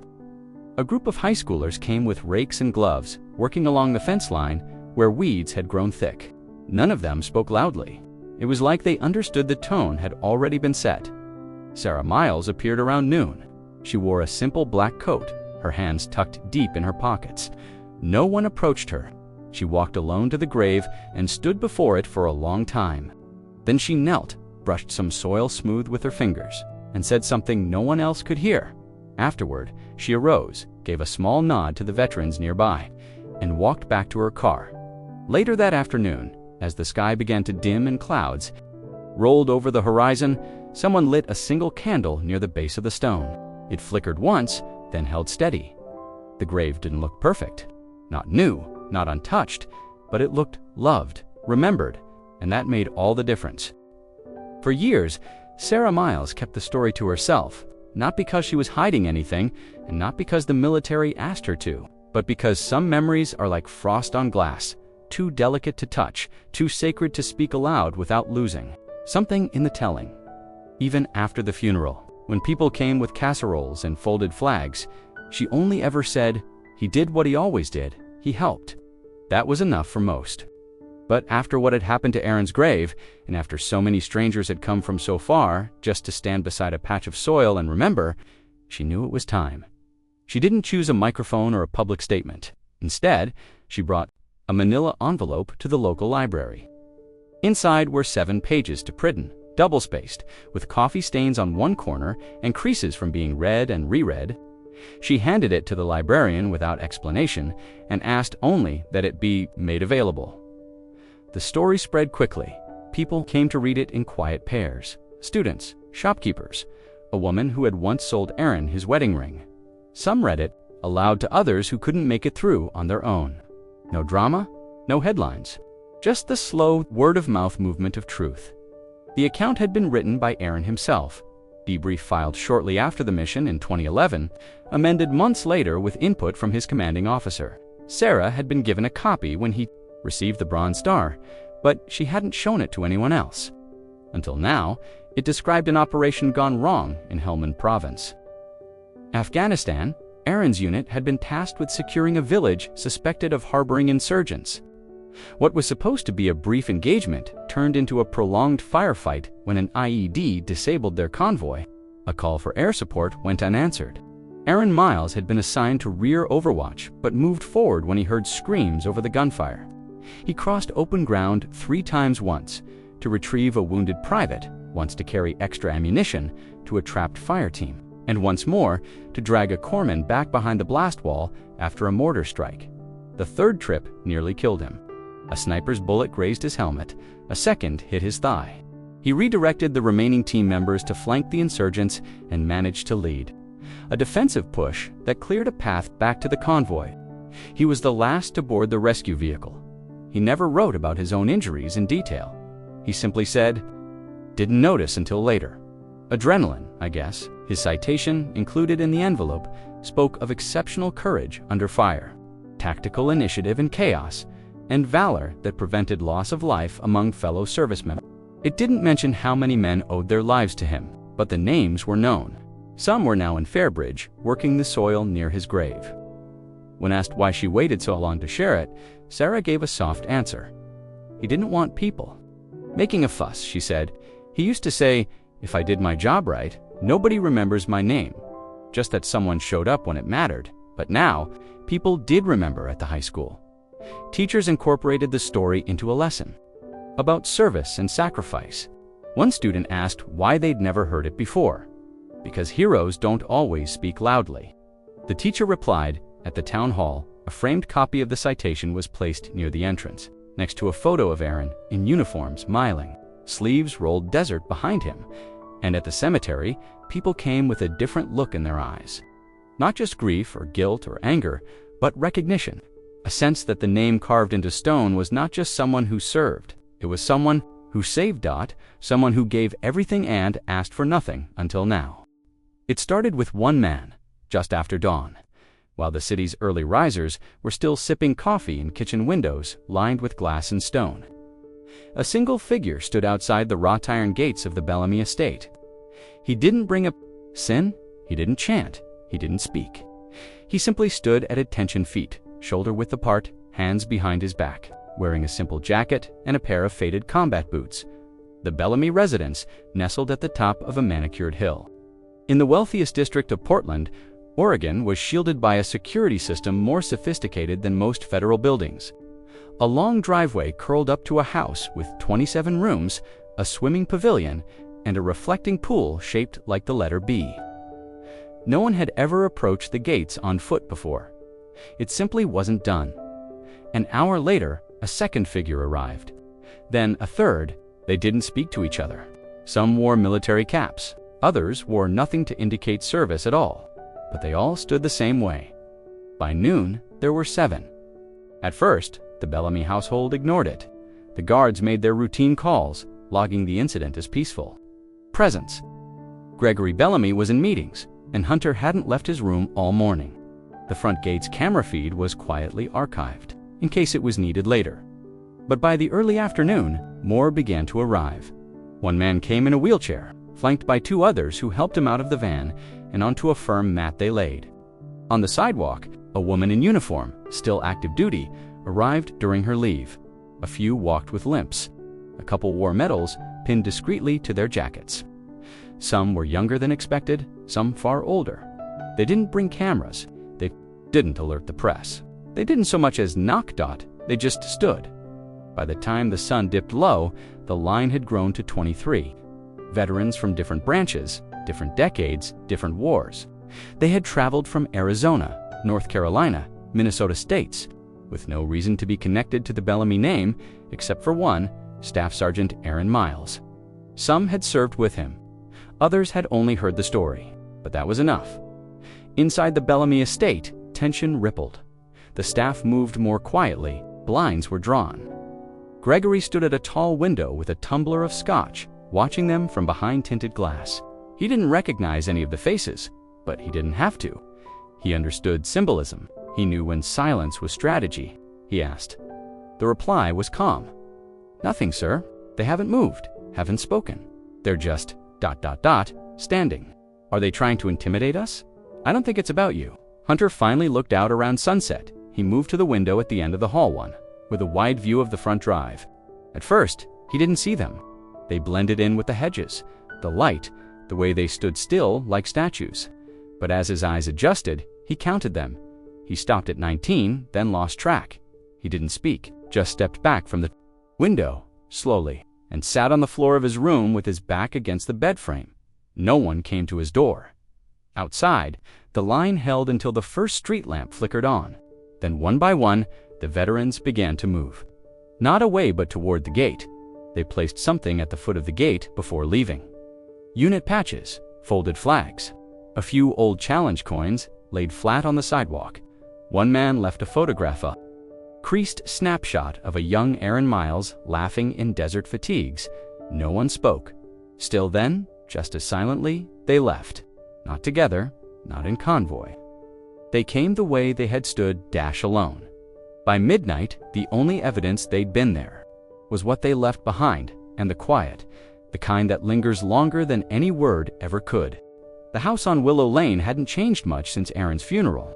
The porch still creaked in the same spot when you stepped on the third board, and the wind chimes still caught the evening breeze in soft tones of brass and wood. Sarah Miles had kept the place modest, just as Aaron had liked it, nothing extravagant, just sturdy and full of quiet warmth. Inside, the front room smelled faintly of cedar and old books. Framed photos lined the mantel. Aaron in uniform, Aaron at the beach, with his arm around a laughing Sarah, Aaron holding a newborn niece with his signature crooked grin. Most people who visited didn't go into the back room. That was where Sarah kept the things that were too precious for casual display: a flag folded into a tight triangle, a shadow box of medals, and a thick cloth-bound funeral guest book tucked away on a lower shelf. Jace Ramirez was the one who found it. He hadn't come to search, only to sit. The conversation with Sarah had been brief and gentle. They'd spoken about the cemetery, about Aaron's laugh, about how he always insisted on doing the dishes after barbecues, even when no one asked. But as Sarah went to make tea, Jace wandered toward the shelves, drawn by instinct more than purpose. The guest book wasn't dusty. Sarah still touched it now and then. The cover was a deep navy, with gold lettering now dulled by time. Jace opened it slowly, flipping through the first few pages of neat cursive and thoughtful messages. Thank you for your sacrifice. You raised a good man, Mrs. Miles. He saved my son. We'll never forget. Page after page of names, towns, short notes. Some came from fellow Marines, others from townspeople who barely knew Aaron but came anyway. A few children had drawn flags and stars in colored pencil. A toddler had scribbled in bright green crayon near the middle dot. Then Jace saw a name that stopped him. Hunter Bellamy. It was written in small, careful letters near the bottom of a page filled mostly by adults. The handwriting was clearly a child's. The letters were spaced too far apart, and the E in Bellamy was backward. Next to the name was a smudged thumbprint, likely made by accident. Jace stared at it. The boy who had defaced Aaron's grave had once stood in this very house, had once shaken a veteran's hand, or maybe hid behind his father's legs. He'd been young, 7 or 8 at most, but he had been here. He had signed the book. He had seen the flag. Sarah returned with 2 mugs and paused when she saw Jace, holding the guest book open to that page. I didn't know, she said softly. I'd forgotten he was there. Did Aaron know? Sarah sat beside him. He knew Gregory brought his son. I remember Aaron making a joke about tech millionaires trying to buy humility, but he wasn't unkind. He always said, kids don't get to choose the world they're born into. They sat in silence for a while. He was just a boy, Sarah added. He probably didn't understand what any of it meant. Jace nodded slowly, but he saw it. He saw all of us. He saw you. And still, the sentence didn't need finishing. Sarah closed the book gently, running her fingers over the soft edge of the binding. I suppose, she said, that's what makes it hurt more. The weight of it settled between them, not just the pain. Of what Hunter had done, but the knowledge that it hadn't come from ignorance. He had been there, he had witnessed the grief, the folded flag, the slow walk behind a casket, and somehow, over the years, he had lost the thread. Outside, the late afternoon light dipped lower. The wind shifted, catching the chimes again. In the distance, you could hear the soft sound of someone mowing a lawn, and the faint murmur of a dog barking 2 streets over. But inside the house, everything was still. Jay stood, placed the guest book carefully back on the shelf, and looked once more at the name Hunter Bellamy. Then he turned to Sarah. "He needs to come back here," he said quietly, "not because we want revenge, but because he needs to remember where he stood." Sarah looked at the guest book, her face unreadable, maybe, she said. Maybe that's the only way he'll understand what he broke. Sarah had always known where the letter was. It wasn't hidden, but it wasn't on display either. She kept it in the top drawer of the old roll-top desk in the study, tucked beneath a small stack of tax documents and expired vehicle registrations. It was in an envelope with her name on it, just Sarah, written in Aaron's sharp, upright print. He'd given it to her the night before he left for what would be his final deployment. No drama, no long speech, just a quiet handoff after dinner, like it was nothing more than a grocery list. "If I don't come back," he had said, "open this." She'd nodded, pressed the envelope between her hands, and never opened it. Not after the knock on the door, not after the folded flag, not even after the funeral or the first year of silence. It had always felt too final, too much like closing a door that needed to stay cracked open. But now, everything felt different. The veterans had returned to their homes. The protests had gone quiet. Even Hunter's face had disappeared from the news cycle. The world was beginning to move on, as it always does. But inside Sarah's chest was a quiet ache that had never gone away, and something told her it was time. She sat at the old desk in the study, opened the drawer, and stared at the envelope for a long time before picking it up. It was yellowed slightly at the edges, the paper soft from age. She held it to her heart for a moment, then opened it carefully, sliding out a single sheet of paper. His handwriting hadn't changed. Every line was precise, like a man who always measured twice before cutting once. She began to read. "Sarah, if you're reading this, then I didn't make it home, and I'm sorry. Not because I never regretted going, but because I know what my not coming back will do to you. I know the silence you'll sit with, the mornings you'll wake up and forget for a second that I'm gone.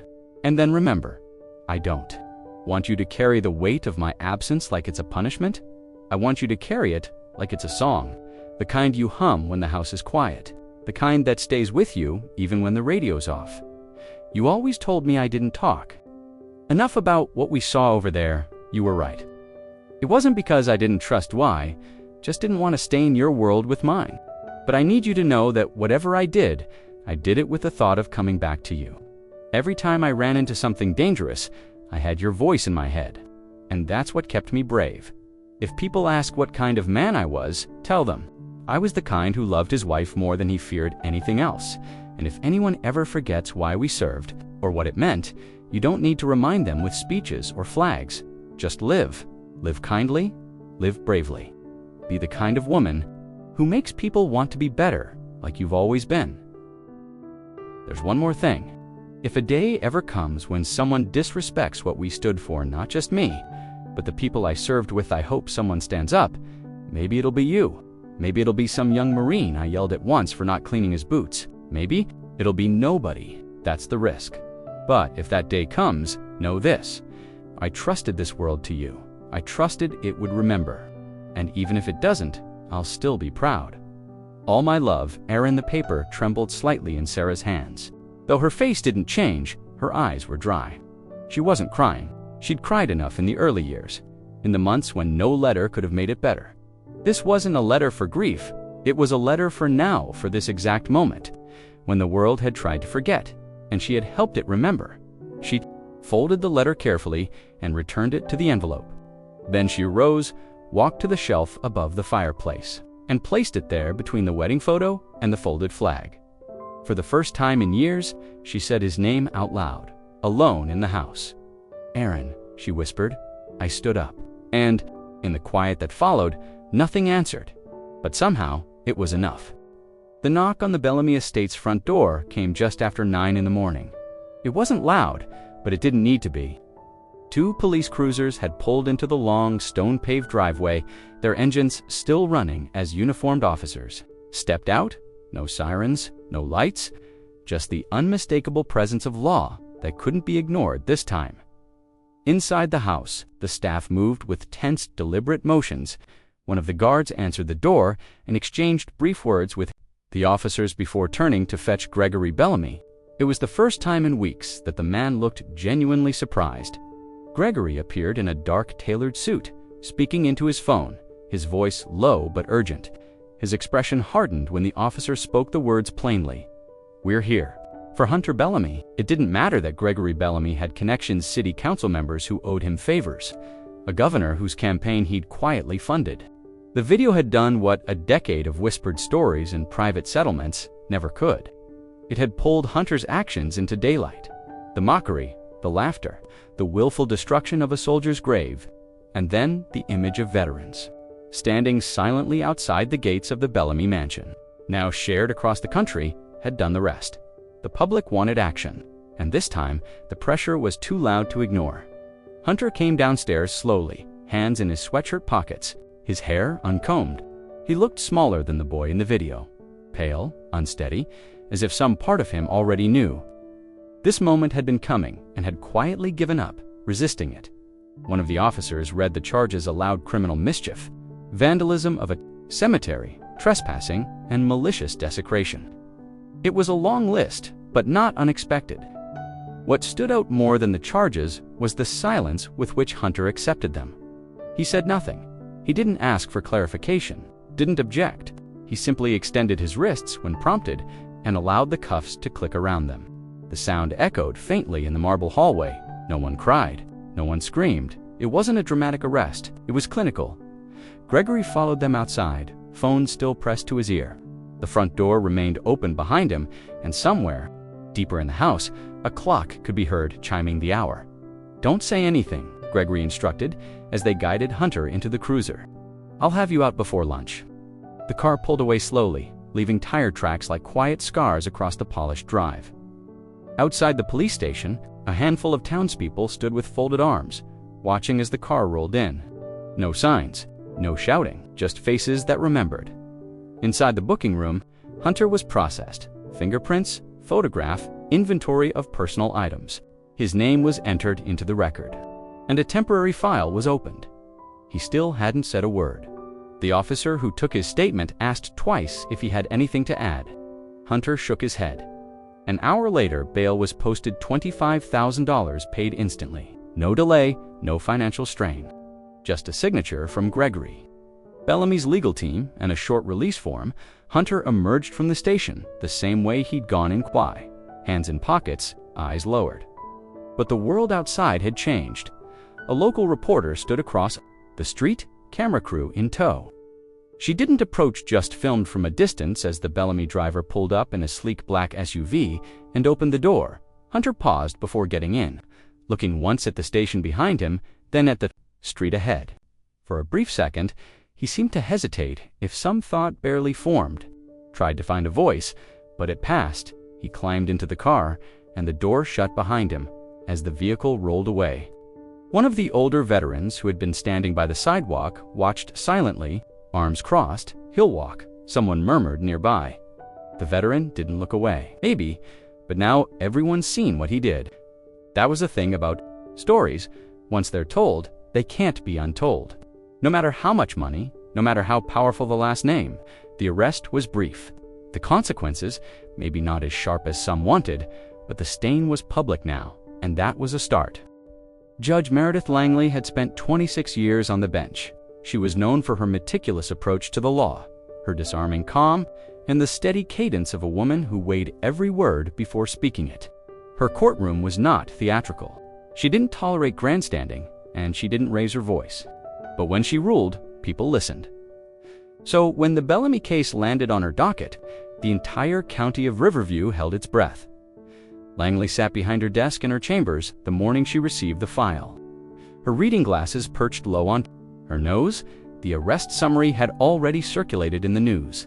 Vandalism, desecration of a military grave. A minor technically, but only by months, the son of Gregory Bellamy, a man she had once ruled against in a zoning dispute, and who had publicly called her a relic from a bygone era. But Meredith didn't care about Gregory. She cared about the law, and now the law had put his son in her hands. She flipped through the documents, stopping when she reached the victim information. Staff Sergeant Aaron Miles, decorated Marine, Bronze Star recipient, died in combat in 2011. She read the date again, her hand stilled. That was the same year her father died, not in combat. He'd been gone from the service for decades by then, but it struck her with an eerie symmetry. She reached for the photograph. She kept framed behind her on the bookcase. It was old, the edges curling slightly, her father, in uniform, standing beside a squadron of Korean War soldiers. He had never spoken much about the war, but every year, without fail, he stood in full dress at the local Memorial Day ceremony. Shoes shined, medals intact. She remembered asking him once why he still wore the uniform. "Because it matters," he'd said. "Even when people forget. Even when they stop watching, it still matters." Now, years later, she was staring at the court summary of a boy who had laughed, while kicking down the headstone of a man just like her father. And she knew this case would not be simple. The law gave her parameters. Vandalism had sentencing guidelines, community service, fines, even juvenile detention. But this was more than just broken stone. This was the kind of case that lived in the bloodstream of a town, that didn't fade quietly, that people whispered about. Even years later, long after the court transcripts had been boxed and filed, she rose from her chair and walked slowly to the window of her chambers. Below, on the courthouse steps, someone had left a single folded American flag. No note, just cloth, carefully pressed, weighed down by a stone. She looked at it for a long time. Across town, veterans groups were already organizing, not protests, gatherings, quiet, respectful. They weren't asking for blood, but they were asking for accountability. They had seen too many men and women return home broken, only to have their memories treated as disposable. Meredith turned back to her desk and reread the defendant's name, Hunter Bellamy. She didn't know him personally, had never spoken to him, but she knew his kind. Wealthy, protected, never told no, and never made to sit in discomfort. She wasn't interested in humiliating him, but she also wasn't interested in letting the echo of his actions go unanswered. The phone on her desk rang. It was her clerk, alerting her to calls coming in from Bellamy's lawyers. They wanted assurances, expediency, consideration for the family's privacy. Meredith simply replied, "Tell them the court sees everyone the same." She hung up, took a pen from her drawer, and began to write notes in the margin of the report. Questions she wanted answered, conditions she might impose. A structure not just for punishment, but for reckoning. This wouldn't be a normal hearing. She would make sure of that. And as she wrote, a quote from her father came back to her again, as clear as if he were standing behind her. "Honor isn't given, it's guarded." The court date was set, and the town of Fairbridge waited for justice, or something close to it.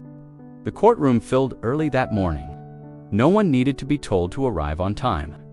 By 8:15, every wooden bench was lined with quiet figures, shoulders squared, backs straight, rows of medals resting on the chests of jackets that had once seen war. The uniforms varied by generation and branch, but all were pristine, ironed, polished, not a wrinkle out of place. They didn't speak to one another. There were no signs, no chants, no cameras inside. Just the measured silence of people who had already said everything that needed saying with their presence at the front. The American flag stood beside the Oregon state flag, the tips of their poles unmoving. Judge Meredith Langley had not yet entered. Court was not yet in session, but the weight in the room felt as if the verdict had already echoed somewhere far beneath the floorboards. Hunter Bellamy sat at the defense table, flanked by two attorneys, in expensive dark suits. His father was not in attendance. Rumors swirled that he was traveling abroad, business or damage control, depending on who you asked. Hunter wore a gray blazer and slacks. His tie was too long, and his eyes didn't rise to meet anyone's. He sat low in the chair, shoulders slightly hunched, as if the wood itself was pressing down on him. The first row of benches was occupied entirely by Marines. Some had served with Aaron Miles, Others had flown in after seeing the video. None of them looked at Hunter directly. Instead, they stared ahead at the seal of the court, at the bench, or at the empty witness chair. Behind them, townspeople filled in quietly: teachers, nurses, shopkeepers, church deacons. Several of them had sons or daughters who'd served. A few had attended Aaron's funeral over a decade ago. Many had never forgotten it. And 9:01, the bailiff called for everyone to rise. All rise for the Honorable Judge Meredith Langley. She entered briskly, robes crisp, expression unreadable. Her gavel struck once. "You may be seated." The courtroom settled into a deep hush.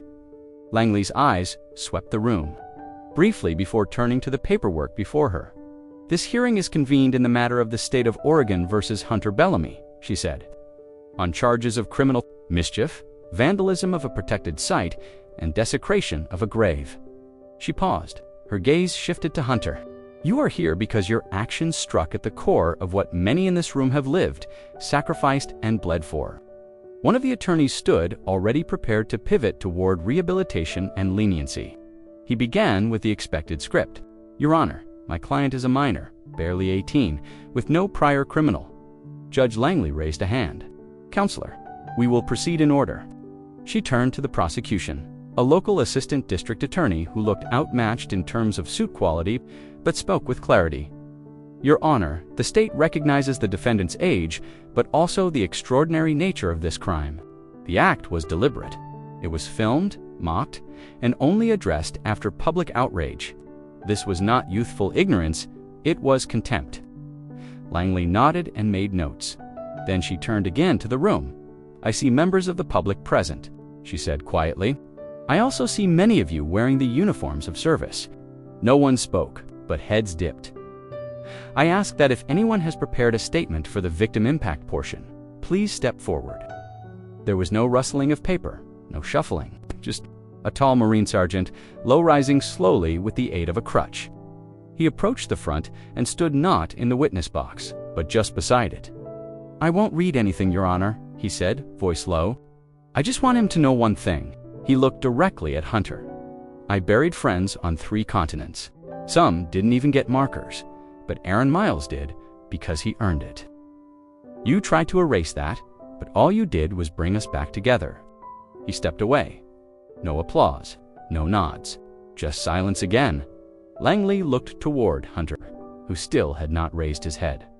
"Mr. Bellamy," she said evenly, "you may now speak on your own behalf, if you choose." There was a pause. Hunter opened his mouth slightly, then closed. He started, then stopped again. "I don't have anything to say." Langley studied him a moment longer. "Then the court will proceed to sentencing." She didn't announce it yet. Not immediately, because in that moment, the courtroom wasn't waiting for punishment. It was waiting for something far harder to reach: understanding, accountability, a single human moment. But it hadn't come. Judge exhaled softly and lowered her eyes to the papers in front of her. The silence continued. Judge Langley's pen paused just above the sentencing sheet, her fingers still, her expression unreadable. The courtroom was so quiet it felt like the air had settled into something heavier, like waiting at the bottom of a deep well. All eyes were on Hunter Bellamy, who sat motionless in his chair, lips parted but silent. Gaze locked somewhere in the middle distance, where neither past nor present dared intrude. She had offered him the floor. Not out of formality, but out of belief. Belief that even in a courtroom, even when the facts were ugly and the pain was raw, a person might still reach for dignity, for responsibility, for the one thing that no law, no amount of money, no legal strategy could manufacture: remorse. But Hunter said nothing. After several long seconds, the judge closed the folder in front of her and folded her hands. She didn't scold him. She didn't press. She just nodded faintly, as though confirming something she already suspected. "Very well," she said. "Mr. Bellamy has declined to make a statement. Given the gravity of the circumstances and the unique public impact of this case, I will not proceed to sentencing today." The air in the room stirred slight movements, a few people shifting in their seats. One of the reporters in the back leaned forward. Even the defense attorneys tensed. They had prepared for a sentence. A fine, maybe probation, perhaps some hours of community service with the protection of anonymity. What they hadn't prepared for was the unknown. Judge Langley continued, her voice level. In accordance with judicial discretion, I am deferring sentencing for 30 days. During that time, this court will accept written and recorded statements from members of this community, both in support of and in objection to any proposed outcome. She looked at Hunter now directly. You may believe that silence will protect you, but in this courtroom, silence is a kind of answer. And you've just given yours. Hunter's attorney stood to object, citing due process and concerns over public bias. But Langley held up a hand. This court is not conducting a trial by opinion, but justice, especially in cases that damage the social fabric of a community, must be rooted in understanding the impact. This is not a legal stunt. It is a civic one. With that, she struck her gavel once, signaling a recess. The room didn't erupt because it wasn't that kind of room, but a subtle energy passed through the benches like a current. Veterans rose slowly, their uniforms whispering against one another, their movements deliberate. They didn't speak. Some placed their caps back on, others nodded silently to each other and filed out. Hunter remained seated even after the courtroom began to empty. He looked pale, almost disconnected, as if he were waiting for someone to wake him up from the middle of a dream he didn't understand. His lawyer leaned in to whisper something, but he didn't respond. Outside, the sky had turned gray. A quiet drizzle had begun to fall. The first person to speak to the waiting press was a teacher named Carol Dunn, whose son had served 2 tours in Iraq. I'm not here for revenge, she said. But when a young man mocks a soldier's grave and then can't say one word about it, not even, I'm sorry, that tells me we haven't taught him what respect means. Maybe this is our chance to try again. Within hours, the town hall posted an open forum schedule. The courthouse began receiving letters, emails from former service members, messages from school board members, from former classmates, from elderly neighbors who remembered Aaron Miles as a teenager running errands for his mother before he joined the Corps. Some of the notes were angry. Others were tender. A few simply asked, does he even understand what he did? Back in her office, Judge Langley began reading the early messages herself, not because she had to, but because she wanted to understand what she was about to weigh. The law was a scale, but sometimes the weight came not from the act but from the silence that followed it. And for now, that silence belonged to Hunter Bellamy. The first email came just after midnight. Typed on a school district email, it was addressed to the Fairbridge School Board and CCD to the local historical society. The subject line was short: Restoration Project Proposal Urgent. Inside was a 2-paragraph outline. A plan to engage students in something bigger than textbooks or lectures. A proposal to clean, document, and restore every veteran grave in the county, beginning with those in Fairbridge Cemetery.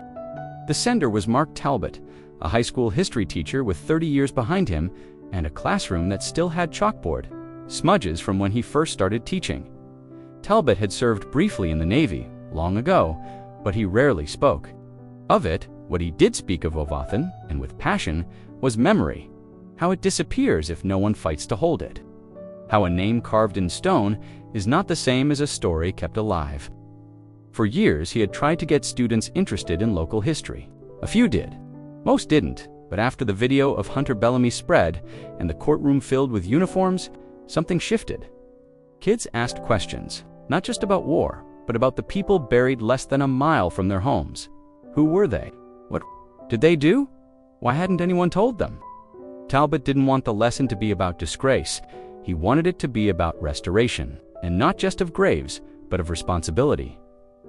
The school board reviewed the proposal 2 days later in an emergency meeting. It passed unanimously that week. Talbot stepped into his third period history class and pulled down the old roll-down map of the United States. He didn't start with a quiz.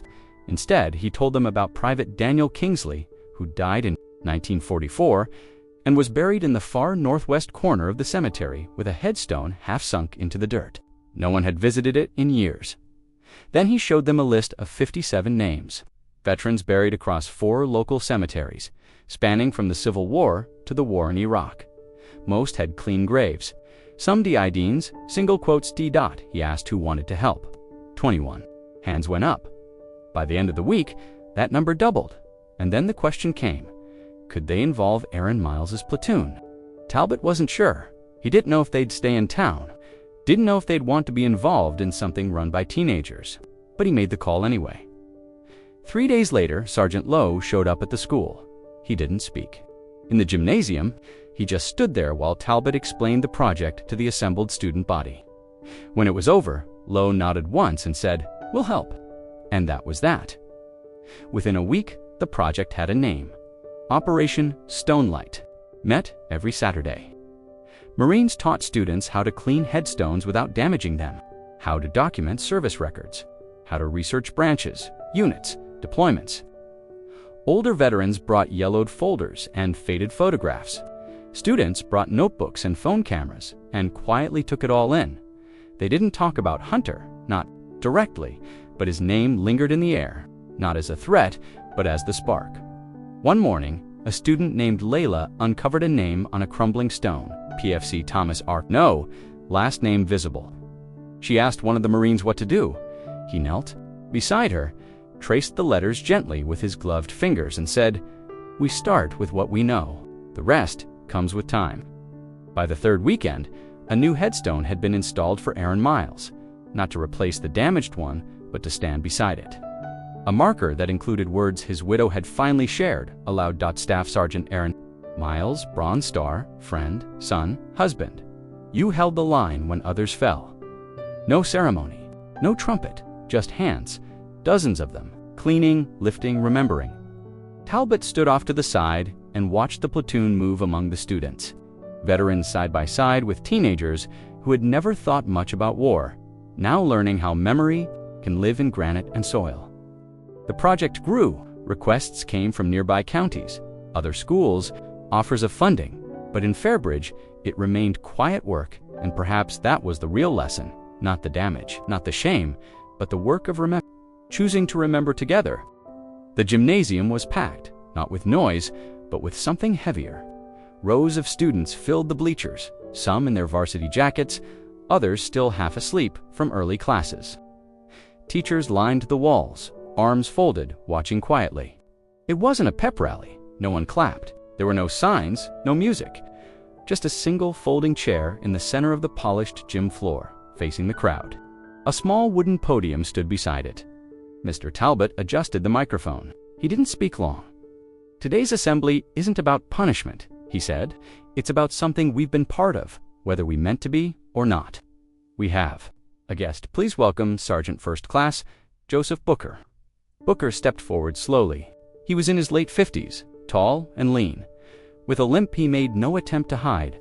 His army dress uniform fit like it was tailored yesterday, though the ribbons above his heart were worn and fading. He didn't speak as he reached the podium. He just looked up at the rows of young faces and waited until even the whispers stopped. When he finally spoke, his voice was low, steady, and without drama. "I didn't come here to talk about war," he said. "You all know more about that now than most people your age ever will. You've seen the headlines, the video, the photos. That's not what I'm here for." He paused, letting the quiet stretch. "I came here to talk about memory." His hand rested lightly on the podium. "When I was 18, he said, I could name every friend I had by the sound of their boots hitting the gravel outside my tent. That's how close we were. You learned everything through sound, not words. You knew when someone was hurting by how they drank their coffee. You knew who was brave, not by how they fought, but by how they stayed calm when others didn't." Booker's gaze scanned the students. "But time," he continued, "has a way of stealing those details. The voices fade, the smells, the laughter. You think you'll remember every face? But you won't. What really stays is the weight of the ones who didn't come back." A few students shifted in their seats, uncomfortable now. "That's why we have names on stone," he said, "because some of us forget, not because we're cruel, but because we're human. We get busy, we move on. That's natural, but stone doesn't forget. A grave doesn't forget. It waits." Quietly, he tapped the podium once with 2 fingers, and when someone kicks that stone down, they're not just kicking marble, they're kicking every single memory that was placed there. Every story, every final goodbye. They're saying it doesn't matter, that the quiet waiting doesn't count. He looked down, then back up. "But it does count. That's why I'm here." Booker reached into his pocket and unfolded a small, laminated photo. He didn't raise it high, just enough for those in the front to glimpse it. This was my friend Marcus. He died in Mosul in 2005. His headstone is in Georgia. I haven't been back in years, but I sleep better at night knowing it's there, knowing someone might stop and read his name. He took a breath and straightened. "You all have power," he said, looking directly at the students now. "Not just because of your age or your future, but because you're the ones who decide what gets remembered. You choose what matters. Tomorrow, that is not a small thing." For the first time, there was no fidgeting, no phones out, just stillness. So when someone asks why people got upset, he continued, "Tell them it wasn't just about a grave. It was about what that grave held. The memory, the silence, the weight of someone who gave up everything and asked for nothing in return." He stepped back from the podium and didn't wait for applause. There wasn't any. There didn't need to be. Mr. Talbot simply nodded, then dismissed the assembly without ceremony. But something had changed. The chatter didn't start back up right away. Students walked out of the gym slower than usual. A few went straight to their lockers. Others lingered in the hallways. Quiet later that day, one of the younger students in Talbot's class left a note on his desk.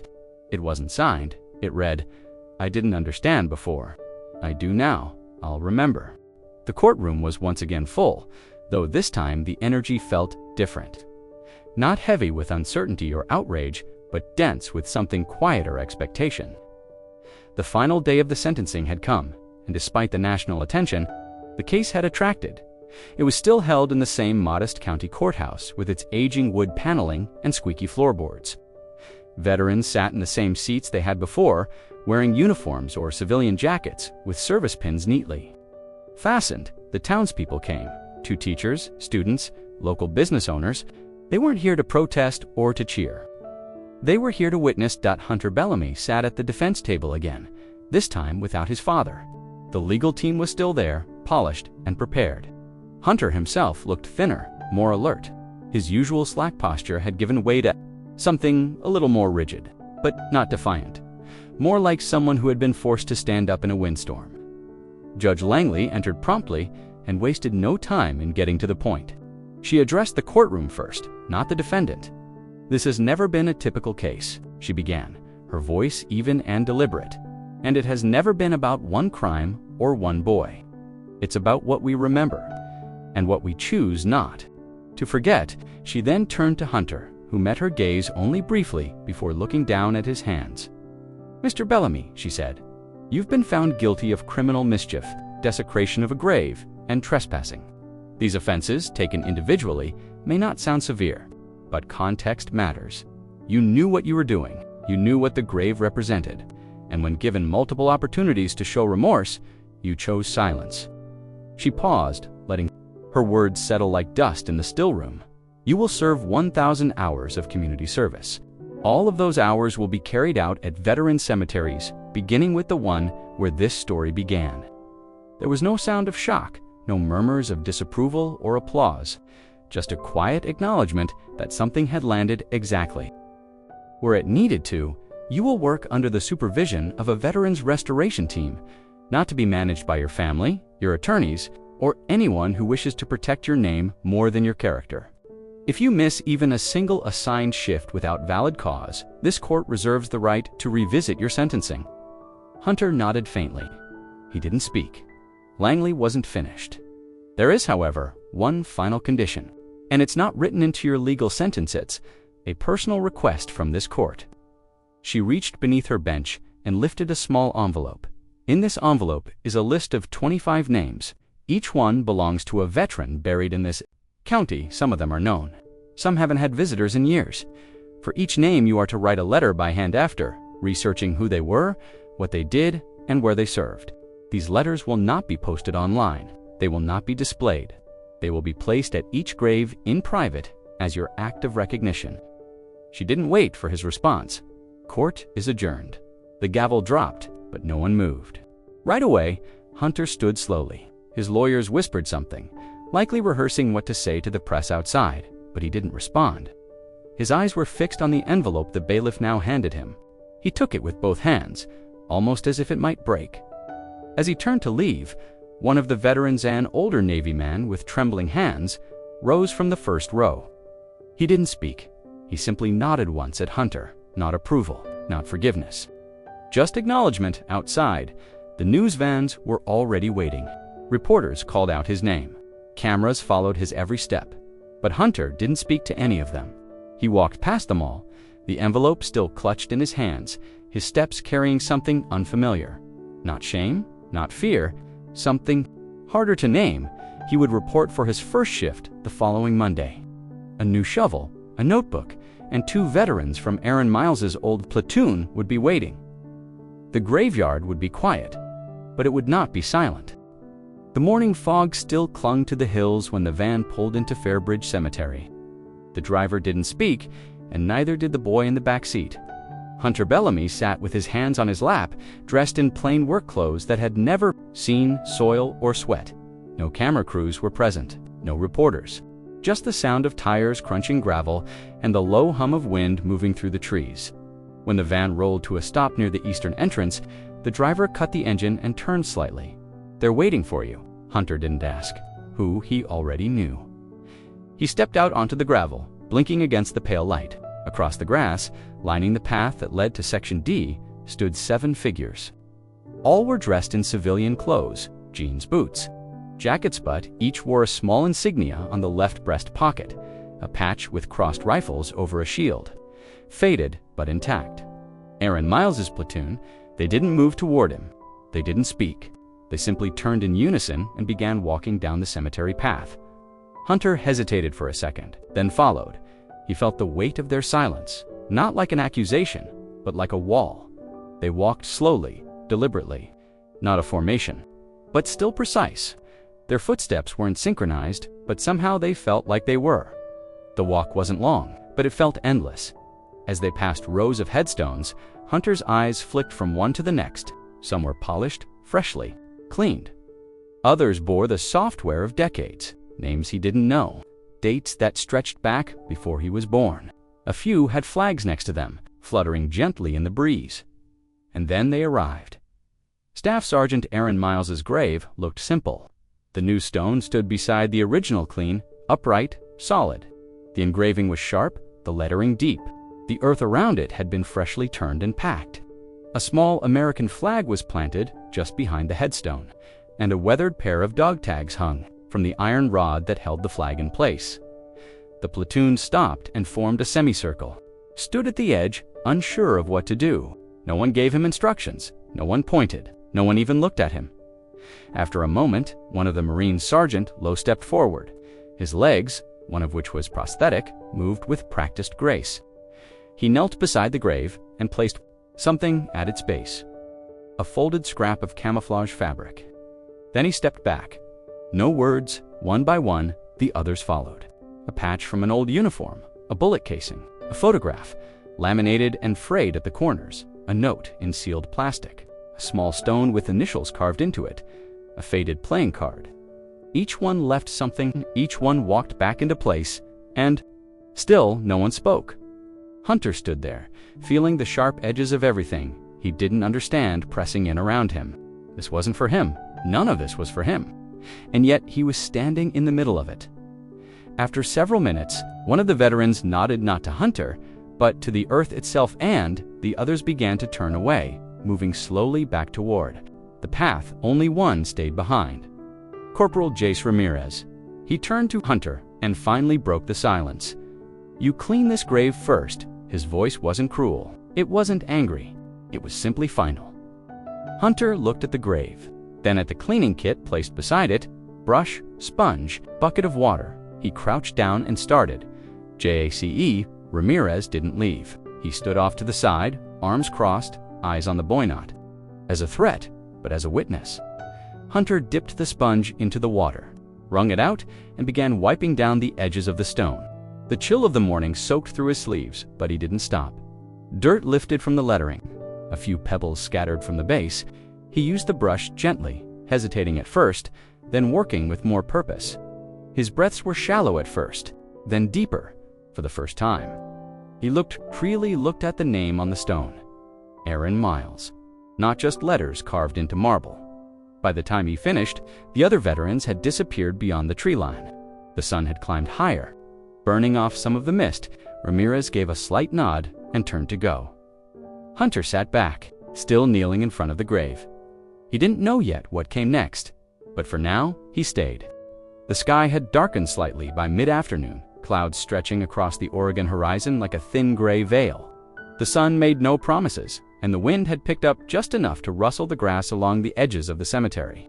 Hunter stood in front of the grave. He had once desecrated, now restored in appearance but not yet made whole. The headstone stood firm again, the soil around it clean. But something was missing, something beneath the surface. Today, he was going to re-level the ground. 3 veterans stood nearby, quietly watching. None of them gave instructions. They didn't need to. The task was clear. The area behind the grave had sunk slightly since the initial cleanup, exposing a shallow dip from where the stone had been yanked. Now, it had to be reset properly, not just patched, but made solid again. The kind of repair that lasts through seasons, rain, frost, and time. Hunter stepped forward, ready to grab one of the tools in the wheelbarrow. But before he could reach it, a hand appeared in front of him, offering something else. A shovel, splintered at the handle. The wood worn, the edge dulled. Hunter recognized it immediately. It was the one that had broken during the early cleanup. The same one Sergeant Lowe had refused to throw away. The veteran who held it didn't speak. He just waited. Hunter hesitated. He understood the meaning now. This wasn't a gesture of convenience. It was deliberate. A quiet message. You will not get to do this easily. If you are going to repair what you damaged, it must be with what remains of what was already broken. He took the shovel. The grip was rough, and it wobbled slightly with each movement, but it didn't snap. It was whole enough to be used, not comfortably. He walked back to the edge of the grave and began to dig. The dirt was soft in some spots, packed in others. He had to press harder. Angled differently, the uneven handle sent tiny shocks through his palms each time he forced it down. Sweat built quickly across his shoulders and along his spine. The veterans said nothing. Hunter worked slowly. The first few scoops of soil were light, almost deceptive in their ease. But then the blade met the packed earth below. His hands, unused to labor, began to ache. Blisters formed along the base of his thumbs. He didn't stop. He filled the wheelbarrow. Halfway before dumping the soil back into the sunken patch behind the grave, he stepped into the hole, using the flat side of the broken shovel to spread and pack the dirt by foot. Then another load, and another. Each time he knelt, the fabric of his pants darkened with earth. Dirt clung to his forearms, streaked across his cheek, but no one offered him a towel. No one offered to help. Near the base of the grave, buried deeper than expected, the shovel caught on something hard. Hunter dropped to one knee, brushed it away with his hand. It was a small plastic flower stake bent and forgotten, but still stuck in the soil. A red poppy, weather-faded, likely placed there years ago. He paused, held it in his hand. One of the veterans stepped closer, not to scold or explain, but to retrieve something from the bucket nearby. He handed Hunter a small wooden dowel, newly carved, clean. Hunter slid the old poppy onto it and drove it gently into the fresh earth, beside the stone. By the time the patch had been re-leveled and packed firm, Hunter's legs were shaking. His back was stiff. The broken shovel lay beside him, dirt-coated and used, still intact as he stepped back. The same veteran who had given him the shovel approached again. This time he said something. Tomorrow, we start the next one. He didn't need to explain what next meant. There were dozens of other graves in the county that needed care. Some were sinking, some were stained, some were just forgotten. Hunter looked at the grave one last time. The earth was even. The flower stood, and for the first time since that night, there was nothing out of place. The final day of Hunter Bellamy's sentence came not with ceremony or applause, but with the sound of boots on wet grass and a low gray sky threatening more rain. He had spent the past year working in silence, sometimes alone, sometimes under quiet watch. He had cleaned over 200 graves, repainted iron fences, cataloged names worn flat by time. He had missed holidays, lost friends, stood through funerals for people he never met. And now, it was over. Officially, he arrived early that morning, like he had every week. Stepping through the iron gate with his now-worn gloves tucked into his back pocket, A few veterans stood at a distance, watching but not approaching. They'd stopped supervising him weeks ago. He didn't need supervision anymore. He knew what to do. The grave of Aaron Miles looked different now. Not just cleaner, but lived in, cared for. The soil had settled. The flagpole beside it, no longer. Leaned, the base was edged with small stones, placed one by Hunter, with no one watching. He had never told anyone he was the one arranging them. He just did it. Sarah Miles stood at the top of the hill, waiting. Hunter saw her and hesitated. They had never spoken much. She had nodded to him a few times, once handed him a bottle of water, but their relationship had remained suspended in quiet observation. Still, when she waved him up, he came. She stood next to her car, holding something in her arms, wrapped in clear plastic, neatly folded.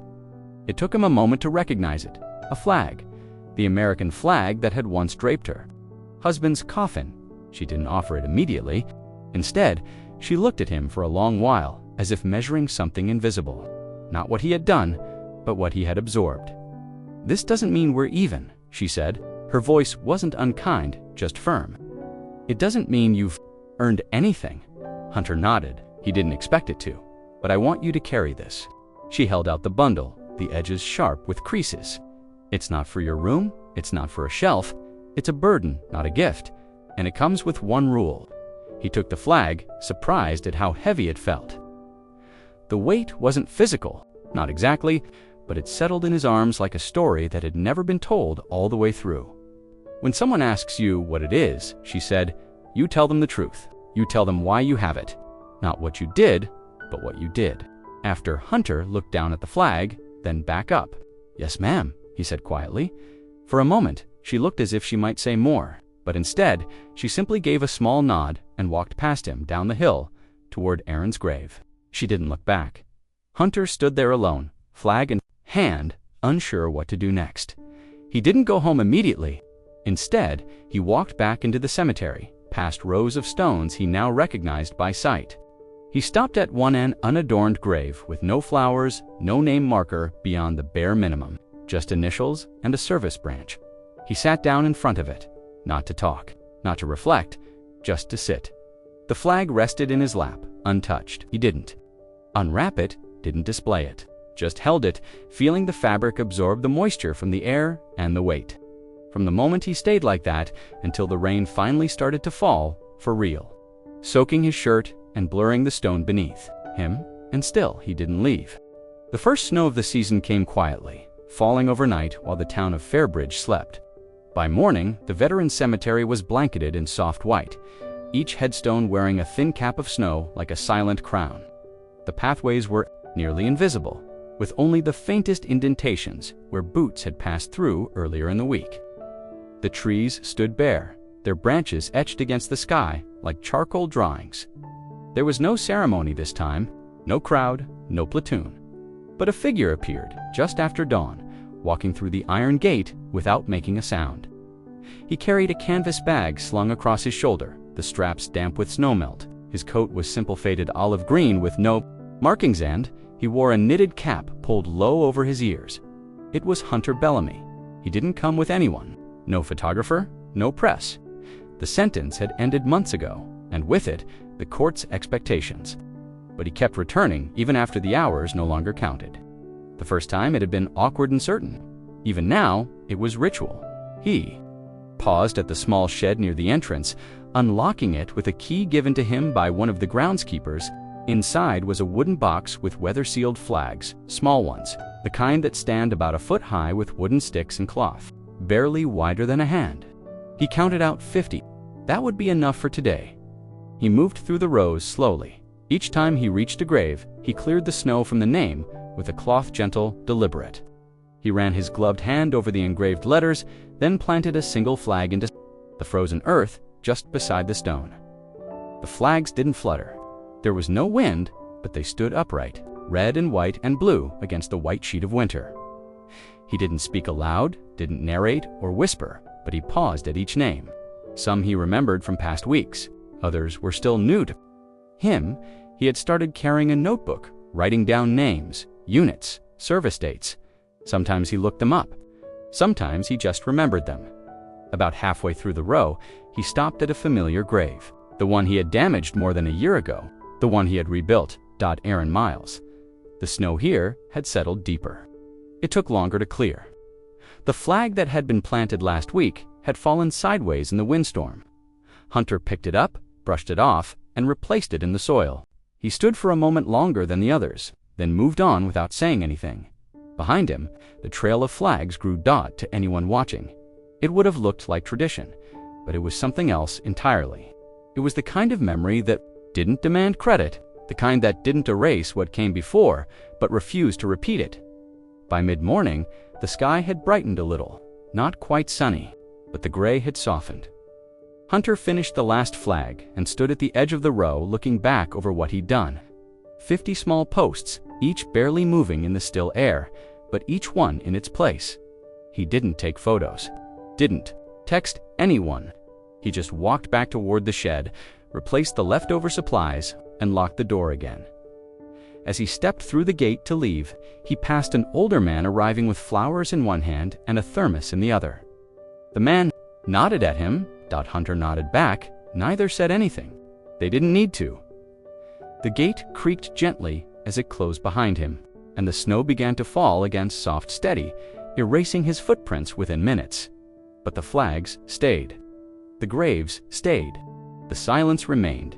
And in that stillness, something had changed, not finished, not forgotten, just quiet and whole.